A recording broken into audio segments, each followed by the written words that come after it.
gonna stick around? As long as my tune. How are you I feeling? did a little whiskey, so it's kind of nice. Oh, good. There you go. Bonfire banter, and we're back. We're live here. We're talking rock. We're talking metal. We got Mr. Matt Kassane back out here tonight. Hey. Yeah. We got a good friend of the show, Bibbs, out here tonight as well. What's going on? As well as Sparrow. Hello, first time as well on the hello. show. Thank you both for coming first time out here, and thank you for coming back, Matt. Thank you for Really having me. appreciate Well, that. thank you So- for having us. Absolutely. You guys were at, when we filmed the Festivus episode, you guys were here. Yes. Yeah, so- I personally just want to thank you guys for lifting the restraining order on me. Thank Yeah. you. Well, we only said it for a couple weeks. We just wanted to make sure you weren't going to appreciate creep us out that much Thank you. that often. Okay. I have to stay 10 feet away from her. What? Hey. You're close. It's close. What kind of fun is that? Where's the fun in that? I know, right? She can take care of herself. Oh, saying the 10 feet thing, you're not going to be able to stay 10 feet away from her. Oh, no. No. Oh, no. No. So let's start talking some rock, some metal. I don't know, Matt, do you have like a fun story or something like that of your favorite band or like a good rock story or any kind of background into this? I've known genre? I've known a lot of rock stars over my years. I got to hang out and produce a lot of music videos for bands like Enough's Enough and Cheap Trick. And another band that I worked with that was they were sort of big in the early 2000s it was a bunch of high school kids that rocked. They were called Slytherin. And they had an EP that was produced by Corey from Slipknot, and they're from Chicago. And I was buddies with their father, Tom Burke. And these kids, Tommy was like, "Yeah, my kids are in a band," and I'm just like, "Okay, here we go." He goes, "I want you to do their video." I'm like, "Okay, yeah." And I was just like, "Sure, I'll be happy to do it." And dude, I got together with them, and they rocked, man. There's videos of Slytherin on YouTube right now, and I want to just like give a little shout out because Frankie, who was the lead singer, passed away last year. So a little rest in peace to Frankie Rest in and the peace. Burke family because he was a great little kid.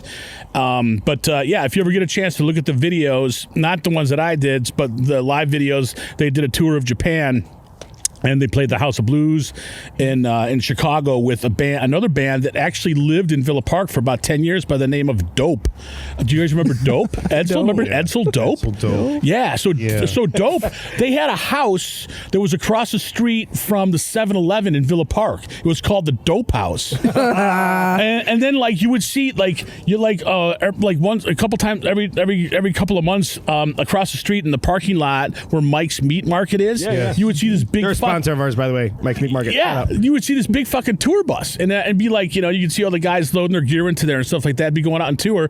But Dope and Slytherin, these were each other. I would just hang out with these guys because I got to know them through Tommy Burke, who was like I said, his kids were in Slytherin, and so they would go and do these shows. And like I said, I got to go hang out at the House of Blues show, and Tommy put me up in a booth in one of the private booths at the House of Blues for that show, and it was really cool. And I just was like watching these guys, and they're just up there rocking their asses off. And I did some other music videos. I shot real quick in that Slytherin thing. Did Yeah. they get royalties from J.K. Rowling or anything like that? Because you go typing in Slytherin into YouTube, I don't think you're finding this band right away. Slytherin is part of the Harry Potter thing. I know Yeah. that. Was that This after was they before- named the this band? was Probably long before before Harry that, though, Potter, right? though. I think the band was named around the same time that Harry Potter came out, become popular. and Okay. there may have been some type of legal action. I don't know. They spelled it differently. They spelled it with an I or a Y. However, J.K. Rowling spelled it, they spelled it with Differently. yeah. But Didn't mean to cut you off, but no, that's fine. See about that. No, it's cool. But I had this crazy cable access show years ago, back in the 90s, early 2000s, and I would have all these bands come on. Some of them came in the studio. I shot Motley Crue at the Rosemont Horizon, Cheap Trick at the Rosemont Horizon, and a few other places. I shot and interviewed Lemmy and Motorhead at the Vic in 1996, and I got to interview him backstage. And so what I did was I put together like an hour-long special one time called Matt's Metal Maniacs, and Slytherin was on it, Enough's Enough, Motley Crue, and Cheap Trick and those Motley guys. Crue was on there too. Yeah, I got to hang out a lot. nice. Yeah, well, Cheap Trick went on tour with Motley Crue in '97, and so I got to go hang out because I was really close with Cheap Trick for a few years, and so I got to go backstage and hang out with those guys up in Wisconsin and here in Chicago at the Rosemont Horizon, and so I just had all these great experiences and great memories from either doing live performances of these metal bands or doing their music videos and stuff. So it's always been a lot of fun. And there's actually a video right now that you can watch on YouTube. It's called I think it's called a Hair Metal Hilarious Moment, and it's me dressed up as Chips Enough on Man Cow. I think we talked about this the last time I was on your show, and Chips Enough is standing right next to me. We're going back and forth, but He's going to jackasses or something like that. Or? Jagoffs, That's yeah. what it is. But you remember that I talked about that before. But yeah, it's just been the first metal show that I ever saw in my life was the Scorpions. It was 1984, and it was at Madison. It was at Madison Square Garden in New York City, and it was on the Rock You Like a Hurricane tour. Okay. They were huge. I didn't know that one. They were peaking. This is their moment. I mean, I'm watching a band that had been around for about 10 years at this point, and I knew their catalog pretty well because I had listened to the Scorpions since like the late 70s. They were always on WLUP in Chicago. They were always playing songs like "Loving You Sunday Morning," this place we call the Zoo, and then they put out Blackout, and they put out Love at First Sting, which had "Rock You Like a Hurricane." So when I went and saw the Scorpions in '84 at Madison Square Garden, we got there. Now here's a funny story for you guys. You'll enjoy this. We got there late, and so we missed the opening act. It was this brand new band from New Jersey called Bon Jovi, and we're walking. I know, boo. With the Scorpions? Weird. I love Bon Jovi. I'll tell you what. When Bon Jovi came out, their first song was called "Runaway." It was a cool little song, and they were kind of this underground band. Another just little side thing here is that John Bon Jovi, was actually a guitar player for a very short time in a sort of a pop band that was popular in the very beginning of the MTV era called Scandal. I don't know if you guys remember the Patti Smith and Scandal. Who remember? You remember Scandal? I did. You remember The Warrior? Remember The Warrior? Great song. Your mom remembers The Warrior. So anyway, there's a video of Scandal doing one of their early videos on YouTube. It was an MTV video with John Bon Jovi playing guitar in this band. It's like 1983. So I lived in Jersey when Bon Jovi's first album came out. We were living out on the East Coast, and when the first album came out, they were like playing it a lot on the local New Jersey station that we that was in our little community up there. It was called WDHA 105.5, the Rock of North Jersey, and they were always playing this Bon Jovi band, so I knew about them. Yeah. And Runaway was sort of a small FM hit. It wasn't a huge Runaway hit. But anyway, getting back to the Scorpions thing. So we missed Bon Jovi. We got there late. We missed their opening set, which I was bummed out about because I already knew about them, and I was working in college radio at the time, and I used to play Runaway on my college radio station in New Jersey. And so we got there late. I was bummed out about that. And then the Scorpions come out. Mm-hmm. Now this is like I said, they're at their peak of popularity. They after this, they would still be around. They would still be a big band, but they would never be this big again. So I'm watching the Scorpions, and a couple of things. First of all, it's the loudest fucking concert I had ever been to. It was so loud. We didn't have earplugs. Yeah. Okay, so after an hour, we actually had to leave. We couldn't take it anymore. Really? Yeah, it was bleeding out of your ears, dude. Well, I mean, Madison Square Garden is not known for its acoustics, and so we were dying. It was so loud, and I didn't want to leave because the Scorpions were on fire that night. I mean, they were just crazy. And Klaus Meine, who's the lead singer, he's running around the stage, dude. He's running everywhere. He's up, he's down. They have a spider web in the back in the back of the stage. He's climbing the spider web, and all the Scorpions and people. I mean, they're in Madison Square Garden, okay, and their song is like #1 on the radio, and everybody's just going insane. They're running all over. Klaus Meine is like just running around. The crowd is going nuts. The Scorpions are all sweating like fucking pigs. Everyone's going insane, right? And so that was like the antithesis of like going to see the Scorps, okay? They're not going to get any bigger than that. So then I go and see them like 20 years later. It's like 2004, I think.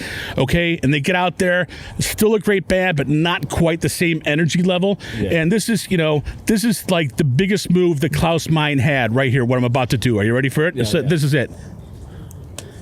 That was his go-to. Oh my Yeah, he God. was just standing at the microphone doing this.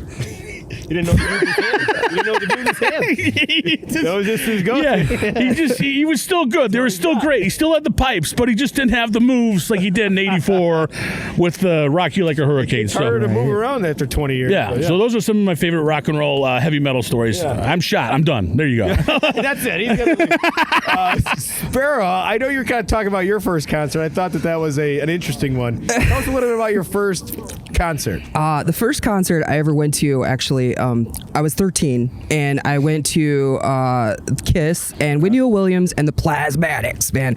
So that's where it went from like this to like this. Yeah. Right? That's harder. Right. This is like harder.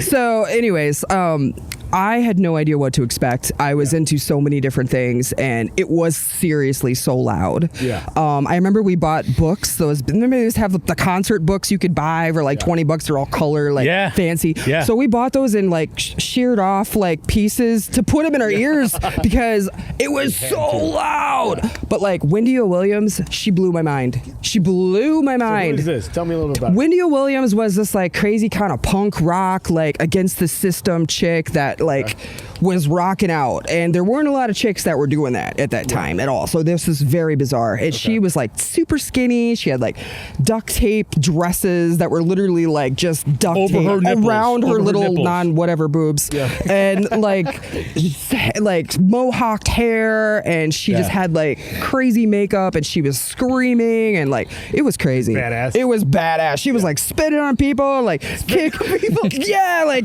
everybody in the front row, they're like rocking out. She's like spitting on people, like kicking over monitors and stuff. Like, dude, she was COVID nightmare. She was like Oh, yeah. insane. Super spreader. Yeah, and like my mom is just like, oh my god. I was like, I love this. I'm having so much fun. And that was the beginning. It was over for you after that? It was it. But let me tell you, I couldn't hear for 3 days. Yeah. All I could hear was She would cut cars in half with chainsaws. Yes, Rich. absolutely. Yeah. Man, I'm surprised I can still hear. Wendy O. Williams used to go on stage and cut cars and Hell yeah. chainsaws. Hell yeah. And blow up pianos with double game shotguns. She did the metal grinders too. Wendy O. Yeah, Williams was the shit. she was awesome. We're gonna get Richie back out here too. Yeah. He's very hot.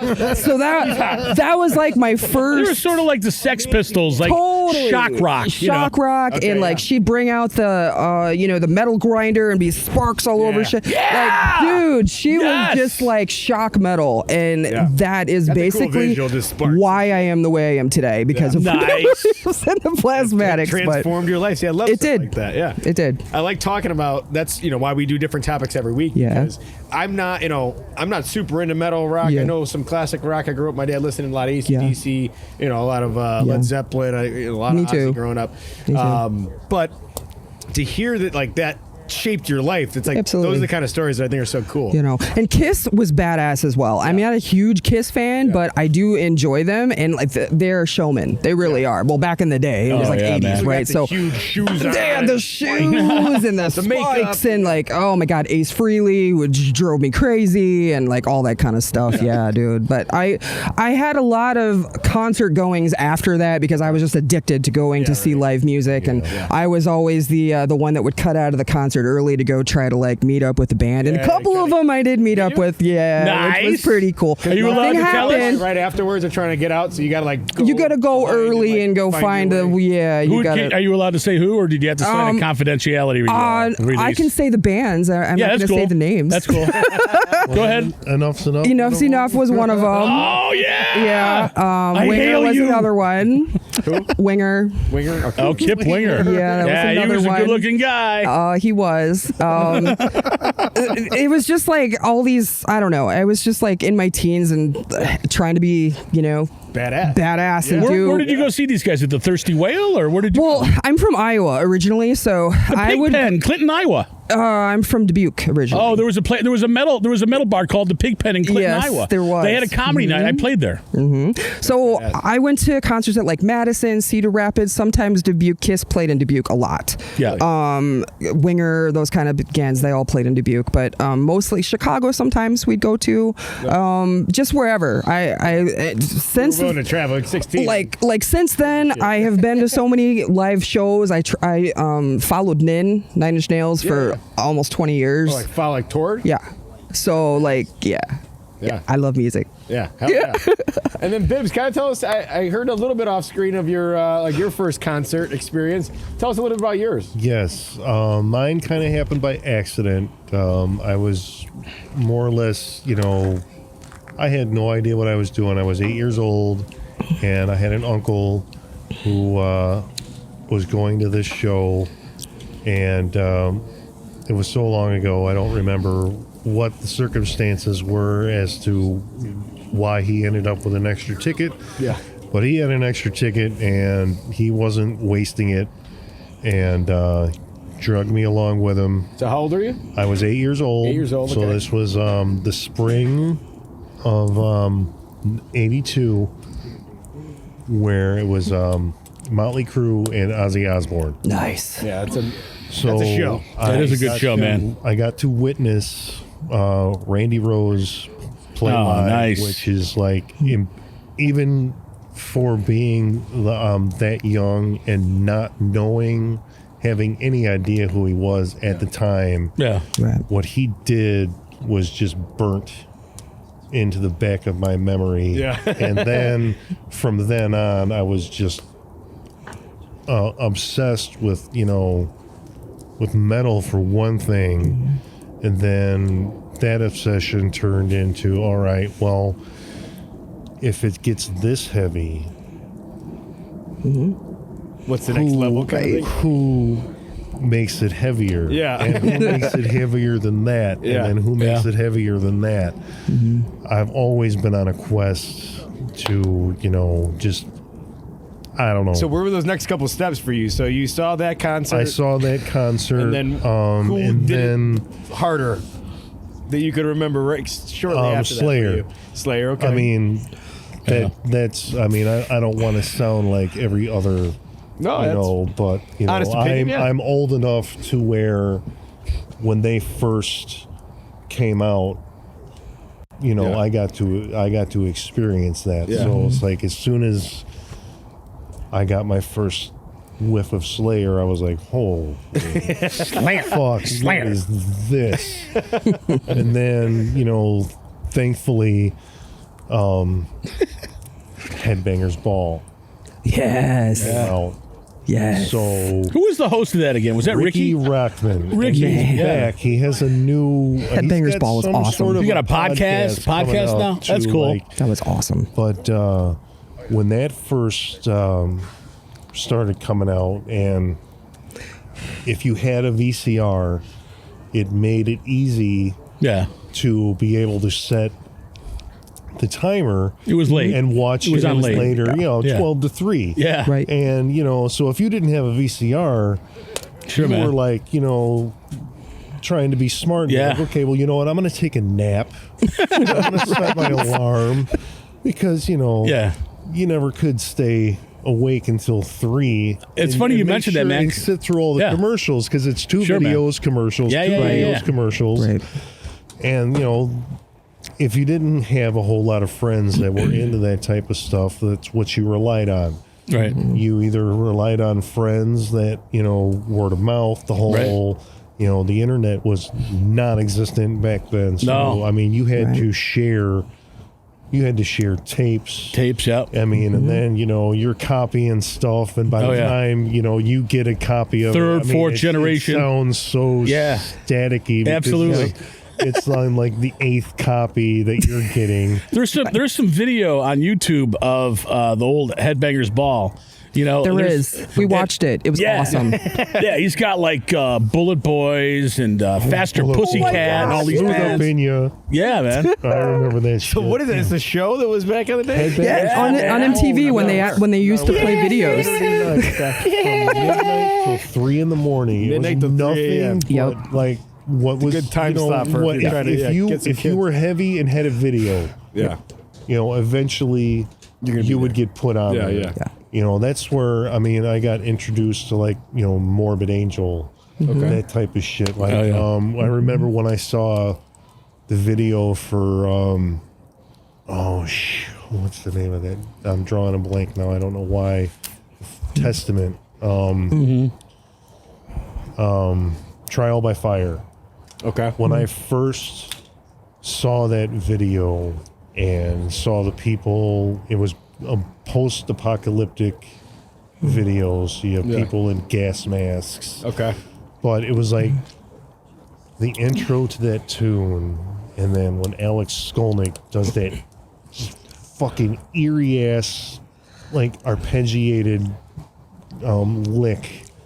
I mean, the first time I saw it or heard it and saw that video, it literally, like, I felt this chill just run right up the middle of my back. feeling. I get that Totally. from music. It's all the time. awesome. Yeah. And I was Certain just note like, or- oh, that's just. Yeah. I mean, That's really cool. I have no words. It's just like, oh, cool. fuck yeah! I had to have that, Yep. you know. And like I said, you know, the internet doesn't exist back then. So if there's Yeah. something you really wanted, Get a you search. had to get your ass Yeah. to the music store Sure. and hope they had it. Yeah. Just out of curiosity, if I don't say things, I'm 55 years old. My mind cannot like hold on to these memories. I'll forget to ask you, who was your favorite Enough's Enough guy? Oh man. See, I think this there's is, a deeper story to all this that we're not. this is this is part of the confidentiality. Oh, okay. were you there when Vic was in the band? Did I you hang was. out? Did you get to see Vic? I was. Vic Fox. Okay, so you saw the original guys and all that. That's cool. Great band. It was awesome. I've seen them They a were a million good times. time, man. Oh, yeah. They First were a time good I time. saw them, 1991. They were opening for Nelson. Oh in my God, Tinley Park. I remember them. And Enough's Enough came on and just kicked ass. Yeah, Oh they my were God, fun. they were so They're good. so fun. Opened up with Heaven or Hell, that one song.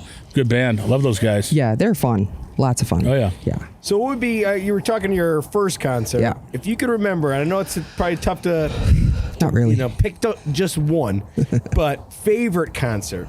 Ooh, this Ever? is easy. I know it's tough. Well, maybe go for yours. If you got an This is- answer, First go there and one, think about favorite yours, one. then, Sparrow. This is easy You go for after me. Bibbs does here. This is And easy then we'll for circle me. around back to Matt again. Okay. Honestly, I have to be true. I'm a diehard Nine Inch Nails fan, and obviously I traveled around like following them all over. I mean, I went as far as New York. I drove all over, Yeah. went to California, went everywhere. So like I have to say Nine Inch Nails simply because they were like hard and weird and industrial, and they were like this weird like they didn't have a genre. They sort of just fit in the middle of all this weird Is there a stuff. specific tour that you liked more than others? Oh, Downward Spiral. Okay. Can I ask you a question about those guys? Yeah. And are you familiar with Ministry? Yes. Okay. Yes. Do you think that they were not a copy band of Ministry, but did you feel as though they were similar? I in think style? that they had a lot of similarities. Okay. Yes, Ministry obviously was way harder, than Nin. But like back in the day, they threw down. I mean, Yeah. they really threw down, and I think it was because Trent was so like out Yeah. of his mind at the time. Yeah. Ministry started out, they were more You of know. a wave. Was that Al Jurgensen, right? Was that the No. guy? It's still yeah, him, I saw him one time like at Rick Nielsen's birthday party, and he scared me. I was scared of him. Scared me. He's scary now. If he was scary then, look at his fucking face now. Right? Do you think that Rob Zombie ripped him off? Do you think Rob Zombie ripped No, off Jorgensen? I don't think Rob Zombie ripped anybody off. I think No, Rob okay. Zombie has just got a love of many different things. Okay. And it's just like his take on on what he loves. Okay. You know, because you look at his movies. Rob Zombie is a weird cat, man. I think, some of his stuff may have a familiar, Yeah. Maybe he's but drawing it's Yeah. his. some inspiration from Sure. the- Yeah, I mean, it's He his had a haunted demented house for a while. twist. Didn't he have a haunted house? Doesn't surprise me. Like, I'd love to meet him. House of a I would Thousand love to meet Corpses him. Was pretty much Texas Chainsaw Massacre. Didn't he do it at the Yeah. Odeum Yeah. in Villa Like Park? his. It was like his version of it. Yes, but I mean, And Halloween but it and was a bunch just, of others. I mean, just It's a whole he's got different his own- thing, yeah. he's got Yeah. his- yeah. So did they do that one at the Odeum? I thought they did the did Rob the haunted Zombie house. They haunted did. house at the They Odeum. did. Yeah. Oh shit! I didn't Yeah. know. It was about 5-10 years ago. Okay. They were scaring the shit out of people before they even got to the doors. They were standing in line scaring the Really? shit out of people. Yeah. That's so cool. It was awesome. That's badass. Yeah. But if you wanted to, I was going to. Do you want about my first concert? Yeah. Okay, so what I normally tell people is Cheap Trick. Yeah. 1981. You gotta be honest here. 1981 at Chicago Fest. But if you want the honest truth, it was the Bay City Rollers. 1977. I was 11 years old. Me and my buddy Rob Borowski went there because my parents drove us to the Wisconsin State Fair. We were not allowed to go see Kiss that summer. Kiss was on tour with the Love Gun tour, which the opening act was Cheap Trick the and then big ass Styx. shoes. I love Yeah. it. Oh, man. We were Fuck supposed yeah. to. Lineup. I wanted to go see Kiss. My mom and dad wouldn't let us go see Kiss. So like, you can go see the Bay City Rollers. They're safe, and they drink milk. And they drink milk. Yeah, because they had these pictures of the Bay God. City Rollers in these magazines. They're all drinking milk, and then like what we found out later is that they were all hooked on dope. But You just put it in the milk. yeah, but I saw the Rollers. That's and, what they meant by milk. Interesting. Then the next concert was Cheap Trick at Navy Pier, 1981. So, Nice. Okay. yeah, my favorite. That was my favorite. That was my favorite show ever, by the way. Okay. Navy Pier, yeah. Navy Pier would be a cool place. It was called Chicago Fest. They called it Chicago Fest. Okay, what Nice. are they doing that? I mean, how many people are in there? I'm like, It was the best thing ever. It started by the people that were the people that produced Summerfest in Milwaukee. It was the same idea.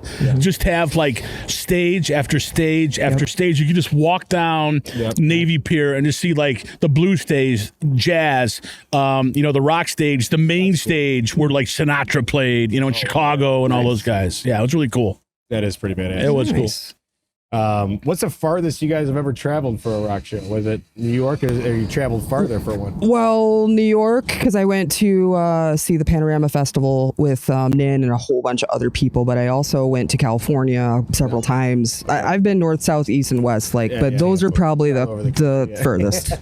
Yeah. Tampa Bay. Tampa? Tampa Bay. What'd you I see went- there? It was a festival. It was called Livestock. It was just a weekend of debauchery. It always is. Seven of us was there. I mean, it was pretty much like your well, I don't know. I don't want to say mainstream, but it was more like your radio metal Okay. shit that went on there. What year was that? About? 2003, 2004. Okay. So who was there? Like Buck Damage Cherry? Plan. Damage Plan was there. So Damage Plan? Dime was still You saw alive. Dimebag? That's cool. Yes. Oh, I've seen Oh, him that's awesome. numerous times. Who was the dude that was the lead singer for Pantera? Phil Anselmo. Phil, yeah. That guy. He scares me too. I'm scared of him. Well, I'm going to try not to scare you guys too much here, but I'm going to hand you an axe. You're going to sign it. There's a Sharpie there for you, Bibbs. Are you sure you want to do that? Oh, yeah. There's no guard on it, so be careful. No guard. But That's Axl Rose, actually. Oh, So, my favorite show, just to get it out of the way, my favorite show of all time will be back in 1986. Only because he passed away only a few short months after this, but this was another Ozzy show. okay. It was the Ultimate Sin Tour. So, but the opening act was Metallica. Okay. So this was Master of Puppets, Yeah. oh good album. Cliff Burton. Bus accident, right? Bus accident. And I, this time I knew who I was going to see. Yeah. You know, I had been a fan of Metallica for Yeah. at least a couple of years. So I was just beyond fucking stoked to go see this show. You were ready to and they rock. were magnificent. I mean, Ozzy could have canceled his set and just got on the bus and gone to the next night, and nobody would have known and nobody would have cared because he was not topping what they did. Yeah. And just a few short months later, it's like, Oh man. Yeah. and I didn't hear about it that day. Back in the day, you had to be lucky to get the news from somebody, and it was just, it was, well, anybody who's worth a shit with a metal fan will know that they were, they were heartbroken when that happened. Yeah. Holy snaky. Okay, so Chef Jordan here is coming around with his Rockin' ribeye sandwiches. Nice. Rockin' ribeye. You know, this really makes me miss live music have to, so multitask much. over Makes you miss what? Live music. Can I get a- Yeah, no like shit, man. the COVID thing really like put a big damper in It's us. fucked up everything. You know, like we were going to concerts all the time, and then it was like, Oh, yeah. no, everything's canceled. The world is canceled, and it's know, like right? it killed my soul. The entertainment industry, man. Beautiful. Oh, here we go. Skippy. Okay. So, do you guys know the origins of the rock and roll thing? Do you know where it came from? Anybody? Well, I don't. isn't there actually. like a debate now going whether or not Geezer Butler did it versus Dio? I heard it came from Ronnie James Dio because he's from Italy, and It thank was his you. grandmother Yes, that it's did the whole Maloik. Yes. The Maloik. So this Maloik. is the Maloik. If you're Italian, if you're from Italy, I'm Irish. So, but I know this because I was married to an Italian for 20 years. But this is the Maloik, and Ronnie James Dio would come out on stage and do this because he's from Italy, and everybody would start doing it like, yeah. But they didn't know that it was like a sign that you would do to ward off evil. Mm-hmm. And that's where it came from. That's where off evil, huh? Gene Simmons tried to patent this. Yeah. So if you do this, you have to pay That is Gene not shocking. Simmons. That is not shocking at all. You Yes. got a patent everything. Yes. Excuse me while I scarf. Yeah, so I'm about to choke. I got him. I got something lodged right here. I'm a little too fast at it. All right. So Jordan. We're back here enjoying this too. Yeah, you know? Jordan, why don't you come around here if you get a He's second? back here. We got him on. Oh, you got it. Okay, cool. Well, tell us a little bit about what you did here tonight, Jordan. Are there This is- any napkins? Are Yeah, there I any- just asked for that. I was going to see if anyone can grab some. No napkins. has not brought napkins. Lick your fingers. Man style. Don't be a Metal pussy. show. Lick your fingers. I'm done. I'm good. So yeah, it happens. Thinking about you guys. It's good. So that's just Oh my God. peppers and onions, and then it's a garlic aioli on both sides with the toasted Italian bread. Okay. And then the meat is just ribeye. It's Ribeye, and what did you do to prep it? What did you? How did you I slice did it here? nothing. The Wow. ribeye is pure ribeye steak, no salt, no pepper, no nothing. Okay, but you cut it like thin to put it on there. What did Yeah, you do? so I cooked them full on the grill. Wow. To 125, which is perfect Mm-hmm. and melty. And then I just cut them in strips and laid them all on top of the. Dang. Laid the them on best. top of the onions and bell peppers. Dude, it's awesome. And then It the is so au jus, good. French au jus. The So wonderful, man. So good. yeah, Bravo. and the sandwich is Bravo, Chef Jordan. pretty top notch. The bread on this is very soft. Yeah, It is. Top notch. Italian bread. Good bread. Good bread. Dude, this thing is Thank you, kicking sir. my Thank you, ass. sir. Very good. Yeah. It's very good. I'm You're the pretty best. excited about this actually. Yeah, I think what's really cool is like, you know. I want to marry this sandwich. Hold on a second. Hold on a second. I'm going to propose to this sandwich. Hello, little sandwich. We've only known each other for a short time, but I feel as though we've grown to love each other more and more every second that you've been on my plate and in my belly. Will you take my hand in marriage? I love you. And now I'm going to eat you. And unfortunately, in about 48 hours, when I shit you out, Yeah. you will no longer be a part of my life, but I will never forget the time that we spent together. I love you so much. Yeah, this is what Jake. What I think is amazing is like, you know, when Turn that down. when I met Biggs, which, you know, I was into I've always been into lots of different stuff, right? But I've always been into metal, you know, and I've always wanted to like explore more. But where I lived, it was like super sheltered, man. Like I was an alien there for sure. Where did you And grow up? Dubuque, Iowa. Oh, Dubuque. Right. So, like, you know, I was totally an alien there. So when I met him, it was like he sort of like introduced me to a whole lot of stuff that I hadn't even heard before. And I was like, "Who is this? Oh my god!" You know. So, and I think I've introduced you to a few things too that you wouldn't have, you know, otherwise had, you know, heard. So, yeah.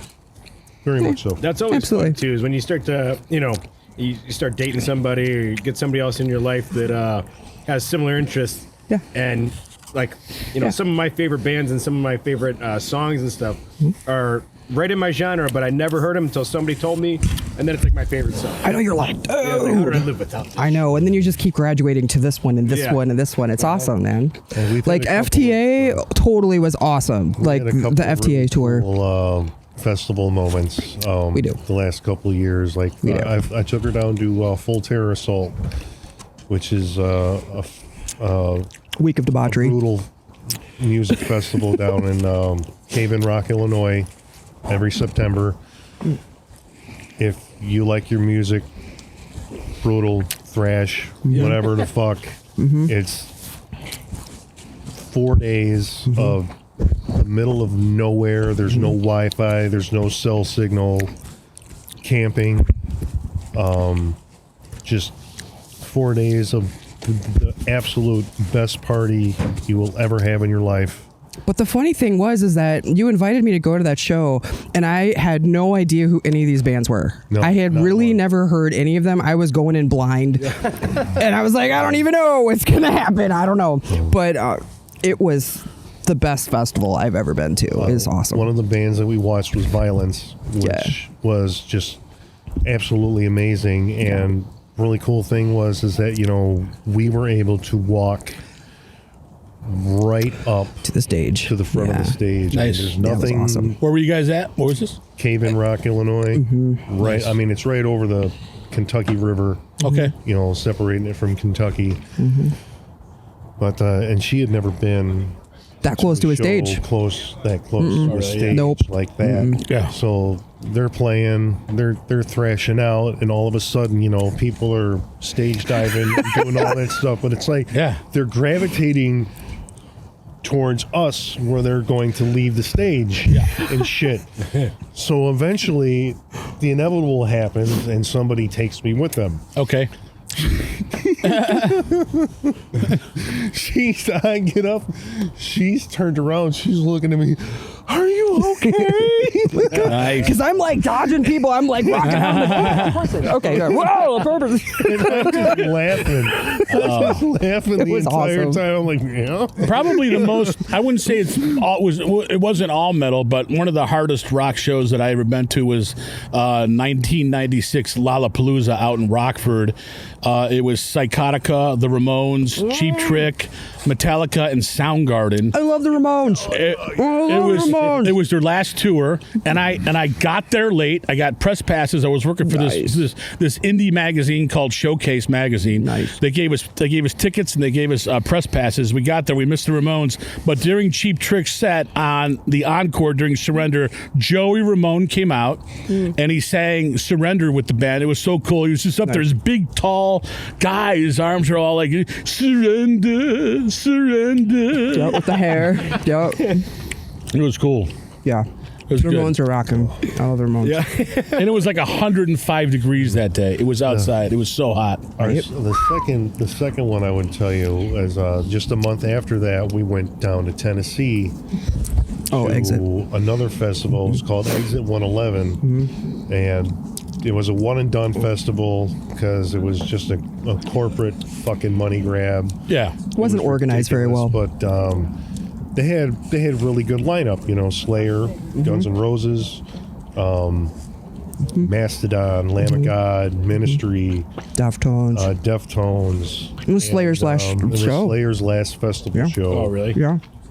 I cried. It's a big one to be I'm not at. gonna lie, You I did. cried. Don't give a fuck what anyone thinks. No, you gotta let it out sometimes, man. But Yeah. Def Leppard was one of the headliners. Oh my God. She- No, I she love had Def never Leppard. seen Def Leppard. Live. And Yeah.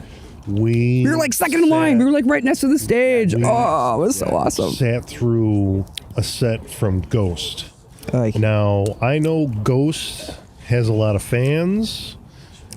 I don't know why. man, the audience is like holding up their hands I like they're feel like praying an to idiot. I've God. never Like, what even are heard you of these doing? dudes. Don't Yeah, I don't know who it is. I don't get it. I don't get it. What do They they all- do? What kind of They band all is have it? masks. You know They what? all like Just- have masks. You're better off. Don't. Go to YouTube. Just don't. Yeah. See for yourself. Yeah. I don't even. I don't want to talk about them Okay. any more than I have. to. Okay. All right. But we sat through their set because I told her, I'm like, all right, as soon as these fuckwads are done, Yeah. a lot of these people are going to start Yeah. moseying off and go their Get own on way. in. I'm like, move, Yeah. move. Yeah. And I got her within two people from the barrier It was at the awesome. catwalk.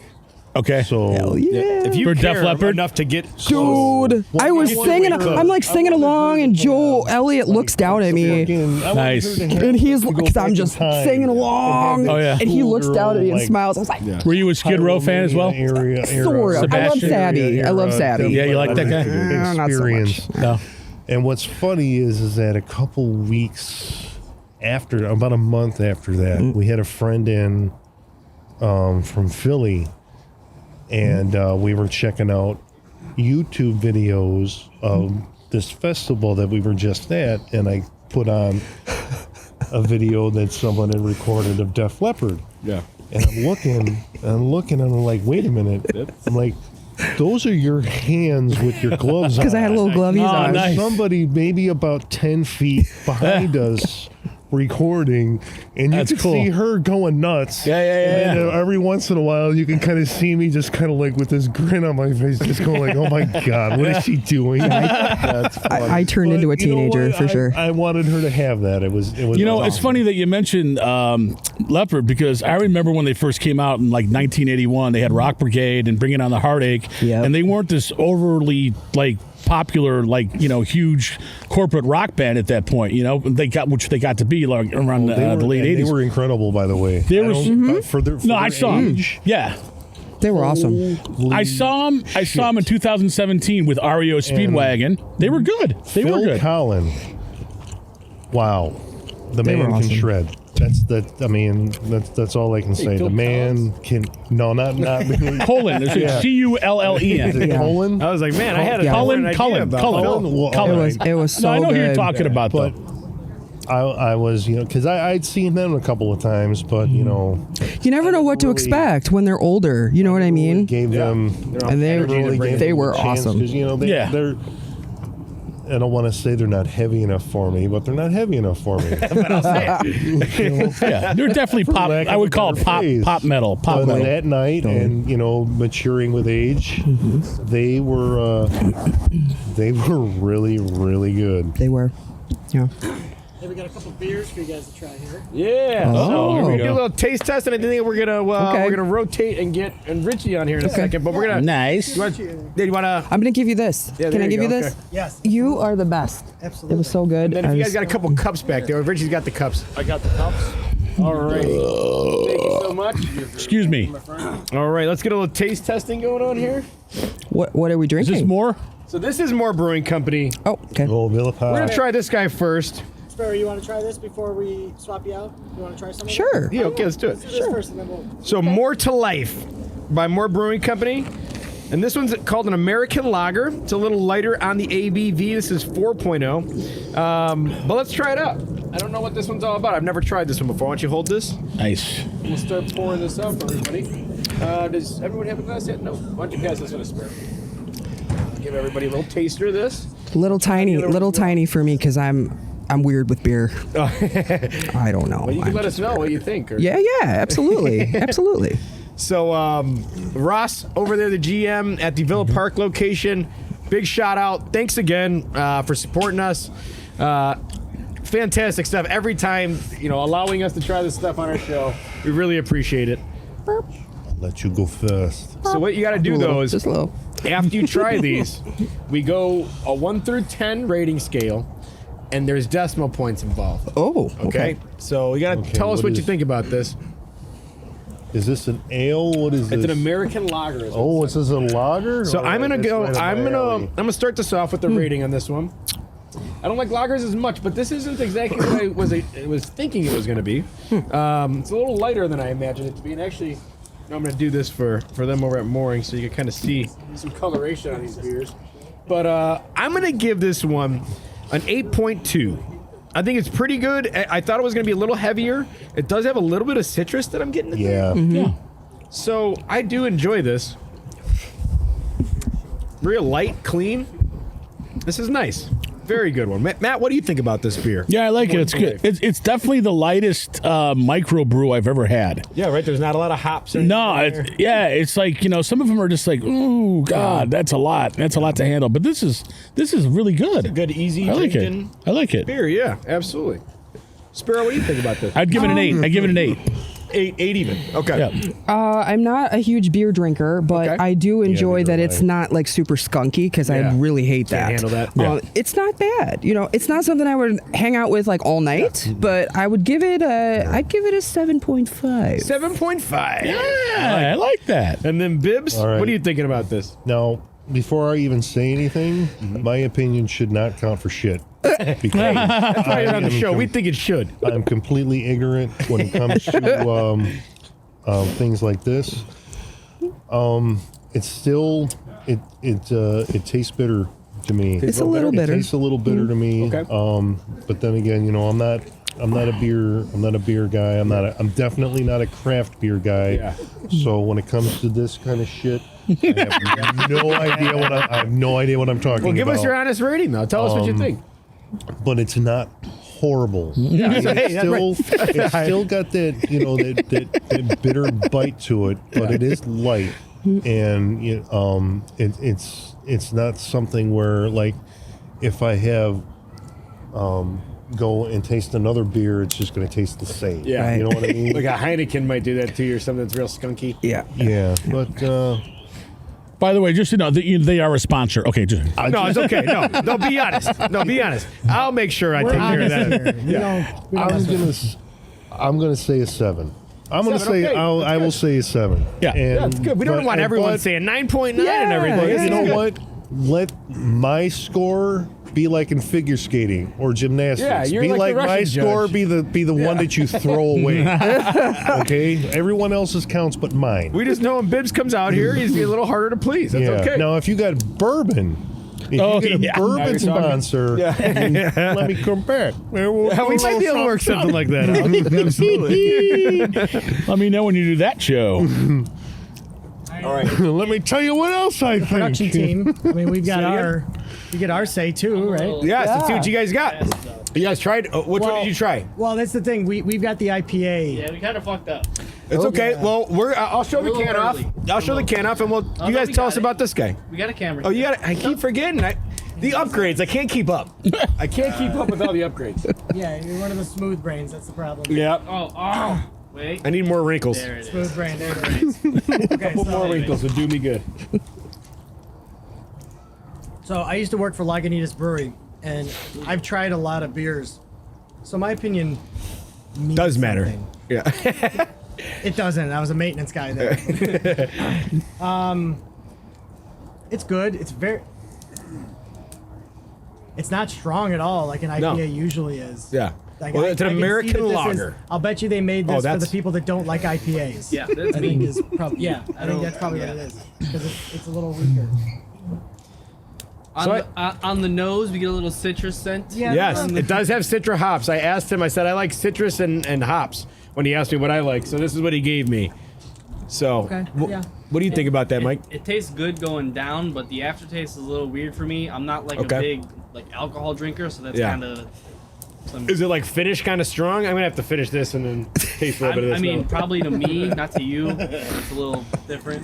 He wasn't It's kidding. got a mango-y afterbirth, I'd say. Afterbirth. Yeah, a little bit. You gotta watch out for the after.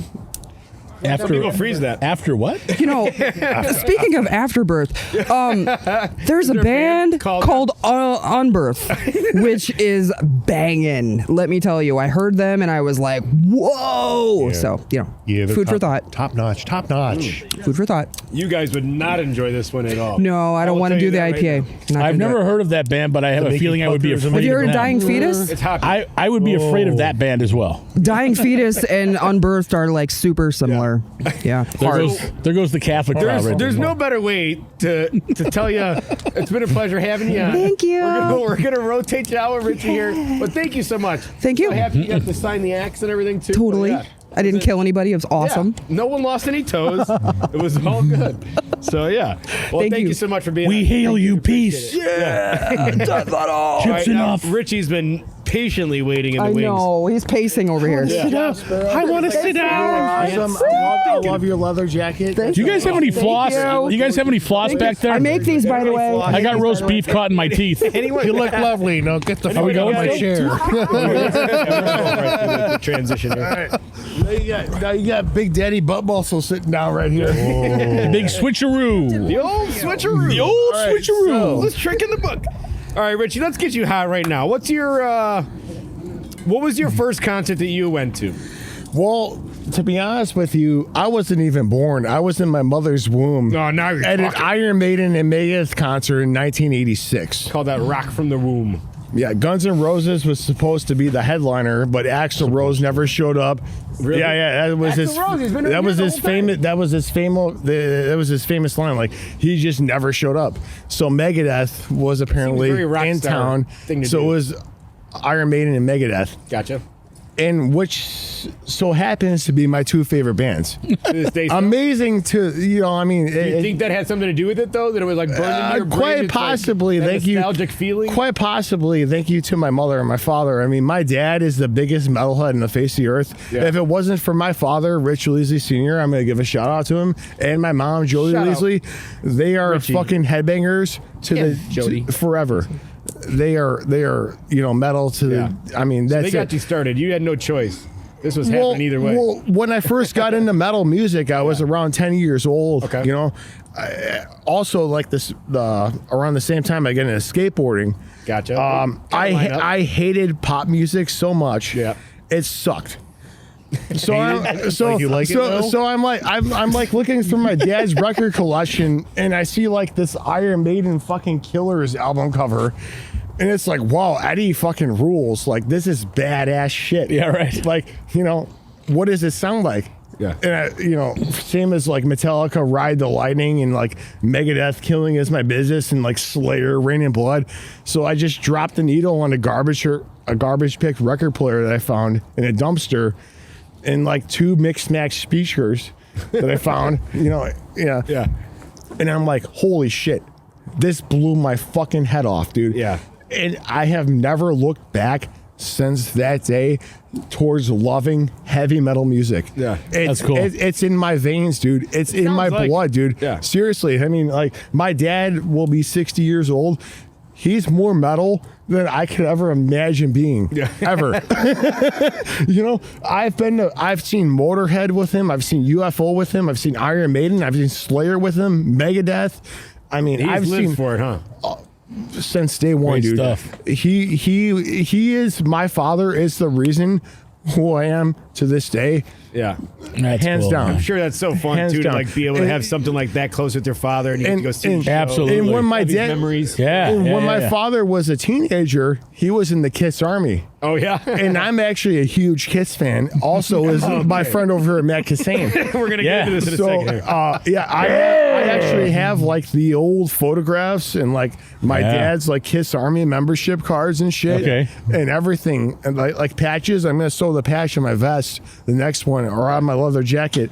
From like 1976, 1977, Yeah. that my Yeah. dad got when he was There a you go. teenager at Woolbrook High School in Villa Park. So cool, man. I have a very important revelation right now that I want to break. I mean, it's not like Breaking news? It's not completely new, but if there's any metalheads out there right now or hard rock fans, I'm going to tell you something that It's an might be exclusive. a little bit of a disappointment to a lot of rock and rollers out there. All right, go for it. Okay, and you guys all remember Kiss Alive was their first breakthrough Kiss album. Alive 1 is a The phenomenal first one. live the first album. One, yeah. I actually Dude, like it 2 kicks as ass. well. Kiss Alive 2 is also really well. Well, here's good. here's Kiss something. Alive 1 though. I mean, it's got that magic, man. I'm going to tell you guys something that might upset you a little bit, but you got to know, okay? Because I just found out about this about a month ago. All right, and it was from an interview by one of Kiss's original road crew. Gentleman by the name of Sean Delaney. Now, Sean not only helped Kiss with the very early stage show, the choreography, but he also co-wrote a lot of songs on the early Kiss albums, mostly Kiss. I believe it was Rock and Roll Over and Love Gun. Those are killer albums, by the way. Very good stuff. All And- the old shit was phenomenal. Oh yeah, With Peter Chris, Ladies Room, Oh, yeah. Love Gun, phenomenal. I Stole Your Love, Oh, yeah. Christine All of it. 16. Before they went disco, before Dynasty, Before they went Everything disco. Before Dynasty kicked that. I was made for loving you. I'm gonna have to You cut know? you guys off for just a second. Bibs, how do you view Kiss? What's your opinion on Kiss? Oh, we got a Kiss hater. Tell us a little bit. I don't have a good opinion. I will say. So why don't you like them? Okay, I will say this about Kiss. Say it. I don't think there would be a King Diamond. Oh, King Diamond I don't kicks ass. think there Merciful would Fate be kicks an ass. Alice Cooper. Rob Zombie, I don't think there would be a Rob Zombie. I don't think there would be a Guar. Motley Crue. So you respect If it would, if it wasn't for Kiss, Yeah. and their theatrical stage show. Oh yeah. Now, that being said, musically, in my opinion, it's fucking garbage. I need to get out of his shot there, Rob. No, wait a minute. I want to recite. Let me just recite. I know buddy. you will, and I know. and I want to know recite a there's- line from the album Animalize, I and don't- you tell me that this is not brilliant. No. I want to get down. I want to get down. I want to get in your face. I want to put my log in your fireplace. Oh, Yes. this is. So How can you say that's not brilliant? To rhyme with it, I rest my case. log in your I just, fireplace? they I love the never, innuendos. they never appealed to me. They never appealed to me. When you're a 10-year-old boy though, No. and Gene Simmons is spitting blood and fire, no, because and they're What blowing was up, cooler and they're than blowing that? shit up. What was No, cooler than because that? to me, Seriously, nothing, nothing. That was to the me, he shit, looked like dude. a vampire transvestite. Hey-o! So no, But I needed, it but I didn't do shit for me. But before I forget, not to cut you off, but I needed to tell you guys this story, this breaking thing that might upset a lot of Kiss fans. Obviously, you're not a Kiss fan. No. Okay, but you remember Kiss Alive. You remember Kiss Alive. Yes, the double isn't that album. isn't that the album where they had to go back and redo basses? Gene Simmons bass lines because he can't play bass for shit. That is one of the stories that is true. That and is Kiss true. admitted to it that they recorded a lot of the stuff in the studio and they had to tweak it and fix it because there were a lot of mistakes. But something on that album is fugazi. It's fake, very fake. Besides the actual songs itself, if you look at the back of the album, now if you guys I actually own the album. My father bought it when it came out, so I actually have the original pressing. yes. I know what you're talking about. Continue. So the back of the album has two little kids. They look like they're probably in high school, junior Yes. high, maybe high Yes. school. Okay, and they're holding up a Kiss poster and they're doing this. Okay, Yes. they're doing this. Okay, and they're standing in front of an entire audience about to watch a rock and roll concert. Okay, now Sean Delaney came out about 10 or 15 years ago before he passed away. Rest in peace, Sean. And he said that audience is not from a Kiss concert. It was like Deep Purple or UFO. Look at the audience. Look at the audience. So they pieced in a fake audience. Well, Yes, the back cover of Alive. It is not a Kiss audience, and here's how you can tell. Nobody in the audience is wearing a Kiss T-shirt. Nobody in the audience is wearing Kiss makeup. It's and none of there's no kids there. I mean, it's a bunch of guys in their 20s, and they look like they're going to see I don't know, Aerosmith back in the day. Peter Frampton or Aerosmith. Yeah, exactly. Yeah. A little different crowd. I guess, yeah. Or fucking Deep Purple is one of my favorite bands ever, hands down. If it wasn't for them and Uriah Heep and Black Sabbath, Yeah. early Led Zeppelin, I mean, metal music wouldn't be what it is to this day. I want to say, Yeah. quick shout Straight out. up, seriously. Chef Jordan's signing out. He's punching the clock. Thank you so much. Yeah, buddy. for having me. Bravo. Absolutely. I think you've outdone yourself. I thought it was the lamb chops. I think that was my new favorite. That was your new favorite? I honestly do. The Italian bread was. I loved that Italian bread. I was going for ciabatta Okay. when I went to the bakery. It was good, bro. And when I got the ciabatta bread, it was like hard on the outside, and I didn't like It was so good, man. Sorry, man. All right, well, thank you so much, man. Appreciate you coming out and doing your thing. Bravo, He had my to work man. today, and he still came out and cooked for us, and It was so good, buddy. It was really good. Is he available? Does he cater? Hey, he wants to, take it easy, if brother. you want to make anything Thank you for for the you, food, cater or man. anything? anything you Delicious. see on this show, he'll sell and make. You got to start doing that, bro. Yeah. That's your Thank passion. you, chef. Your Little side hustle. your food is always delicious, Good, man. My passion doesn't pay. You're never disappointed. It will one day. It will one day. Maybe one day. But all right. So, Richie, who's your... So, he doesn't like Kiss. Who's a band that you don't like a rock band you don't like that's, well-respected, well-liked? Is there anybody out there you're like, I just hate those guys? Poison. Poison, okay. I hate them. Oh, yeah. I hate them. But because nobody would consider I'm Poison going. iconic. I'm going to flip the subject right now, real quick. I'm going to bring up my favorite band of all time, which is Iron Maiden, and my Nice. second one is probably Judas Priest and Motorhead. Those are like my three tops. Breaking the law. Deep Purple is also up there. I love your Kiss Richie Blackmore's Rainbow is up there. Iron Maiden to me was the band that paved the foundation of all things heavy metal. When the album Killers came out in 1980 or 1981, there is not one single metal band. You ask Metallica, you ask all these thrash bands, Slayer, Megadeth, fucking Exodus, Anthrax, all of them. They're going to tell you one thing. Iron Maiden Killers was the album that did it for them. Okay. Iron Maiden just rule, dude. They always have. To me, they are the balls of heavy metal. They always have been. They always will be. And they're still kicking fucking ass to this day, man. Are they Dude, still coming out new music or no? yeah, they are. That's they my really? dude. Iron Maiden is my favorite band, man. Always, have they been dude. playing together? They've been around since 1975. Dude, who was when- your lead singer again? What's the guy's name? Bruce? Paul Diano was the first one. Bruce Dickinson is the Bruce Dickinson, Yeah, that's Bruce the dude. Dickinson. Yeah, Yeah. yeah. Maiden, Great voice, man. Great Maiden voice. rules, man. Oh, sorry. Yeah, Maiden rules, dude. I mean, there's absolutely. There's nobody better in the metal world, as far as I'm concerned, than Iron Maiden. You know, we got to That's talk just- about. We that's haven't just talked my- about that's this. just my opinion. Well, we did talk a little bit about know. it when the girl was out here. What was the lady's name? Sparrow. Yeah, we talked about. There's some like really good metal chicks. Yeah, well, she talked about that one. Wendy from Wendy Plasmatics. Wendy Williams from Yeah. the Plasmatics. Yeah, she actually dated Lemmy Kilmister from Motorhead. They did a couple of songs together. Okay. Please Don't Touch was one of them. And Motorhead did a song with a band called Girls School. Girls Yeah. School was a badass fucking band. I remember in the that. 80s, Do you guys remember? All chicks? Yeah, all chicks, yeah. Do you remember That band an kicked ass. alternative band? But they sounded very metal. It was called L7. Do you guys remember L7? They came out in the early '90s, and they came out right around the same time as Nirvana. They were a Seattle grunge band. Okay. But they put out an album. It was called Bricks Are Heavy, I think it was called. And their song on it was called Pretend That We're Dead. They were a great heavy metal chick band. There weren't right that there, many, Vince. you know. Yeah. Oh, yeah. Babes in Toyland, and then there's another girl that was fronting a metal band called Shocker. Gosh, I forgot her name. But if you guys ever get to check out this metal band,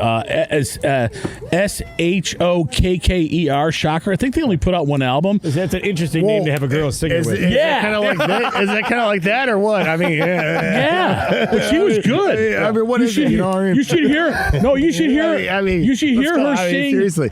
You should hear her sing Iron Maiden, man. Oh, she's good. Oh, I'm sure Oh, she's great. she's so good. And then, hey, guys, back there, don't we have somebody that's been helping us out that's in a band? Metal band? No, who's that girl? He knows. Is she in a band? That one that he knows with she had liked us early on in the show. Francesca. Yeah. Isn't she in a band? Yeah. Is she in a rocker? Or what is it? Yeah, I was going to say, because she's a badass looking chick. And Yeah. She's yeah, sick. so shout out to, I don't know her name. The band is Fate Destroyed. Check Okay. them out on Spotify. Nice. Nervosa? That's really, cool. really, It's really, all really female, good. or- All females. Okay, yeah. I'll check them out. All Hell yeah. females. One of my Sounds friends in badass. high school actually was in an all-girl band, and they were, a high school band and stuff. They were pretty good, though. I thought it was badass, though, that they had gotten, an all-chick, they were like a metal band. What were they called? What was the name of the band?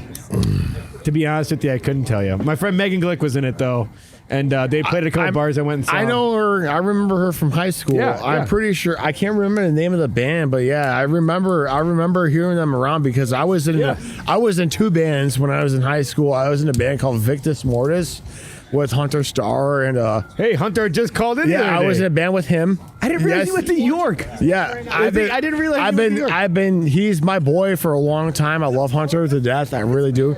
And I was in a band called Death Row. Yeah.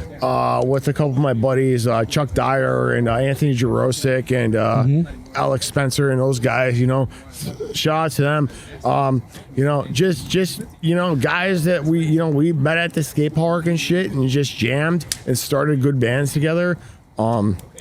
And it became something, you know. So it's cool. It's always interesting to me is like when you start a band or something like that. Are you learning instruments because like you're like, well, I know a guy who plays bass. Well, we don't have a drummer, so you just like start learning drums, or do you just like keep looking around as a high school kid until you find a drummer or something? I'll be honest with you. How does that work? I'll be honest with you. When it comes to like when you have like someplace around here, Yeah. where you have like just an abundance Of people. of musicians, Yeah. you know, it's really not hard to find. Okay. But you know, I'm sure there are certain areas where you know, Maybe Dubuque. yeah, Iowa, or- somewhere like that. Yeah. You know, it's like, well, we can't have 5 guitar players in the band. You know? Yeah, that's my Somebody's- point, is like- somebody's got to. Yeah, you How can't did it have. work for you guys? You can't have 3 lead guitar Yeah, that's players what I'm like saying. Leonard Skinner or Iron Maiden does. Someone's You know gotta what be I mean? cool playing I mean, bass. Someone's not gotta have a everybody is drummer, that like, good. You yeah. know, I mean, it just happens. You know, sometimes. I mean, you know. So how did your band get started? Did you guys have to learn instruments you didn't know to have these bands, or did you find the guy? I'll be honest with you. When I was in middle school, I failed in music class miserably. Miserably because Probably weren't doing the stuff you liked so much. I didn't understand anything that they were teaching me because I had the ear, but I didn't understand what they were trying to push to me. Yeah. And I didn't want to learn what they were pushing to me. So what I did is I raided my father's record collection, all the old Black Sabbath records, the Deep Purple records, you know, the Scorpion shit, Yeah. you know, Iron Maiden, you know, Slayer. And I sat down and I constantly learned Just by listening to every it? note on that, every fret on that guitar, or every beat on that drum set until I fucking memorized that shit, dude.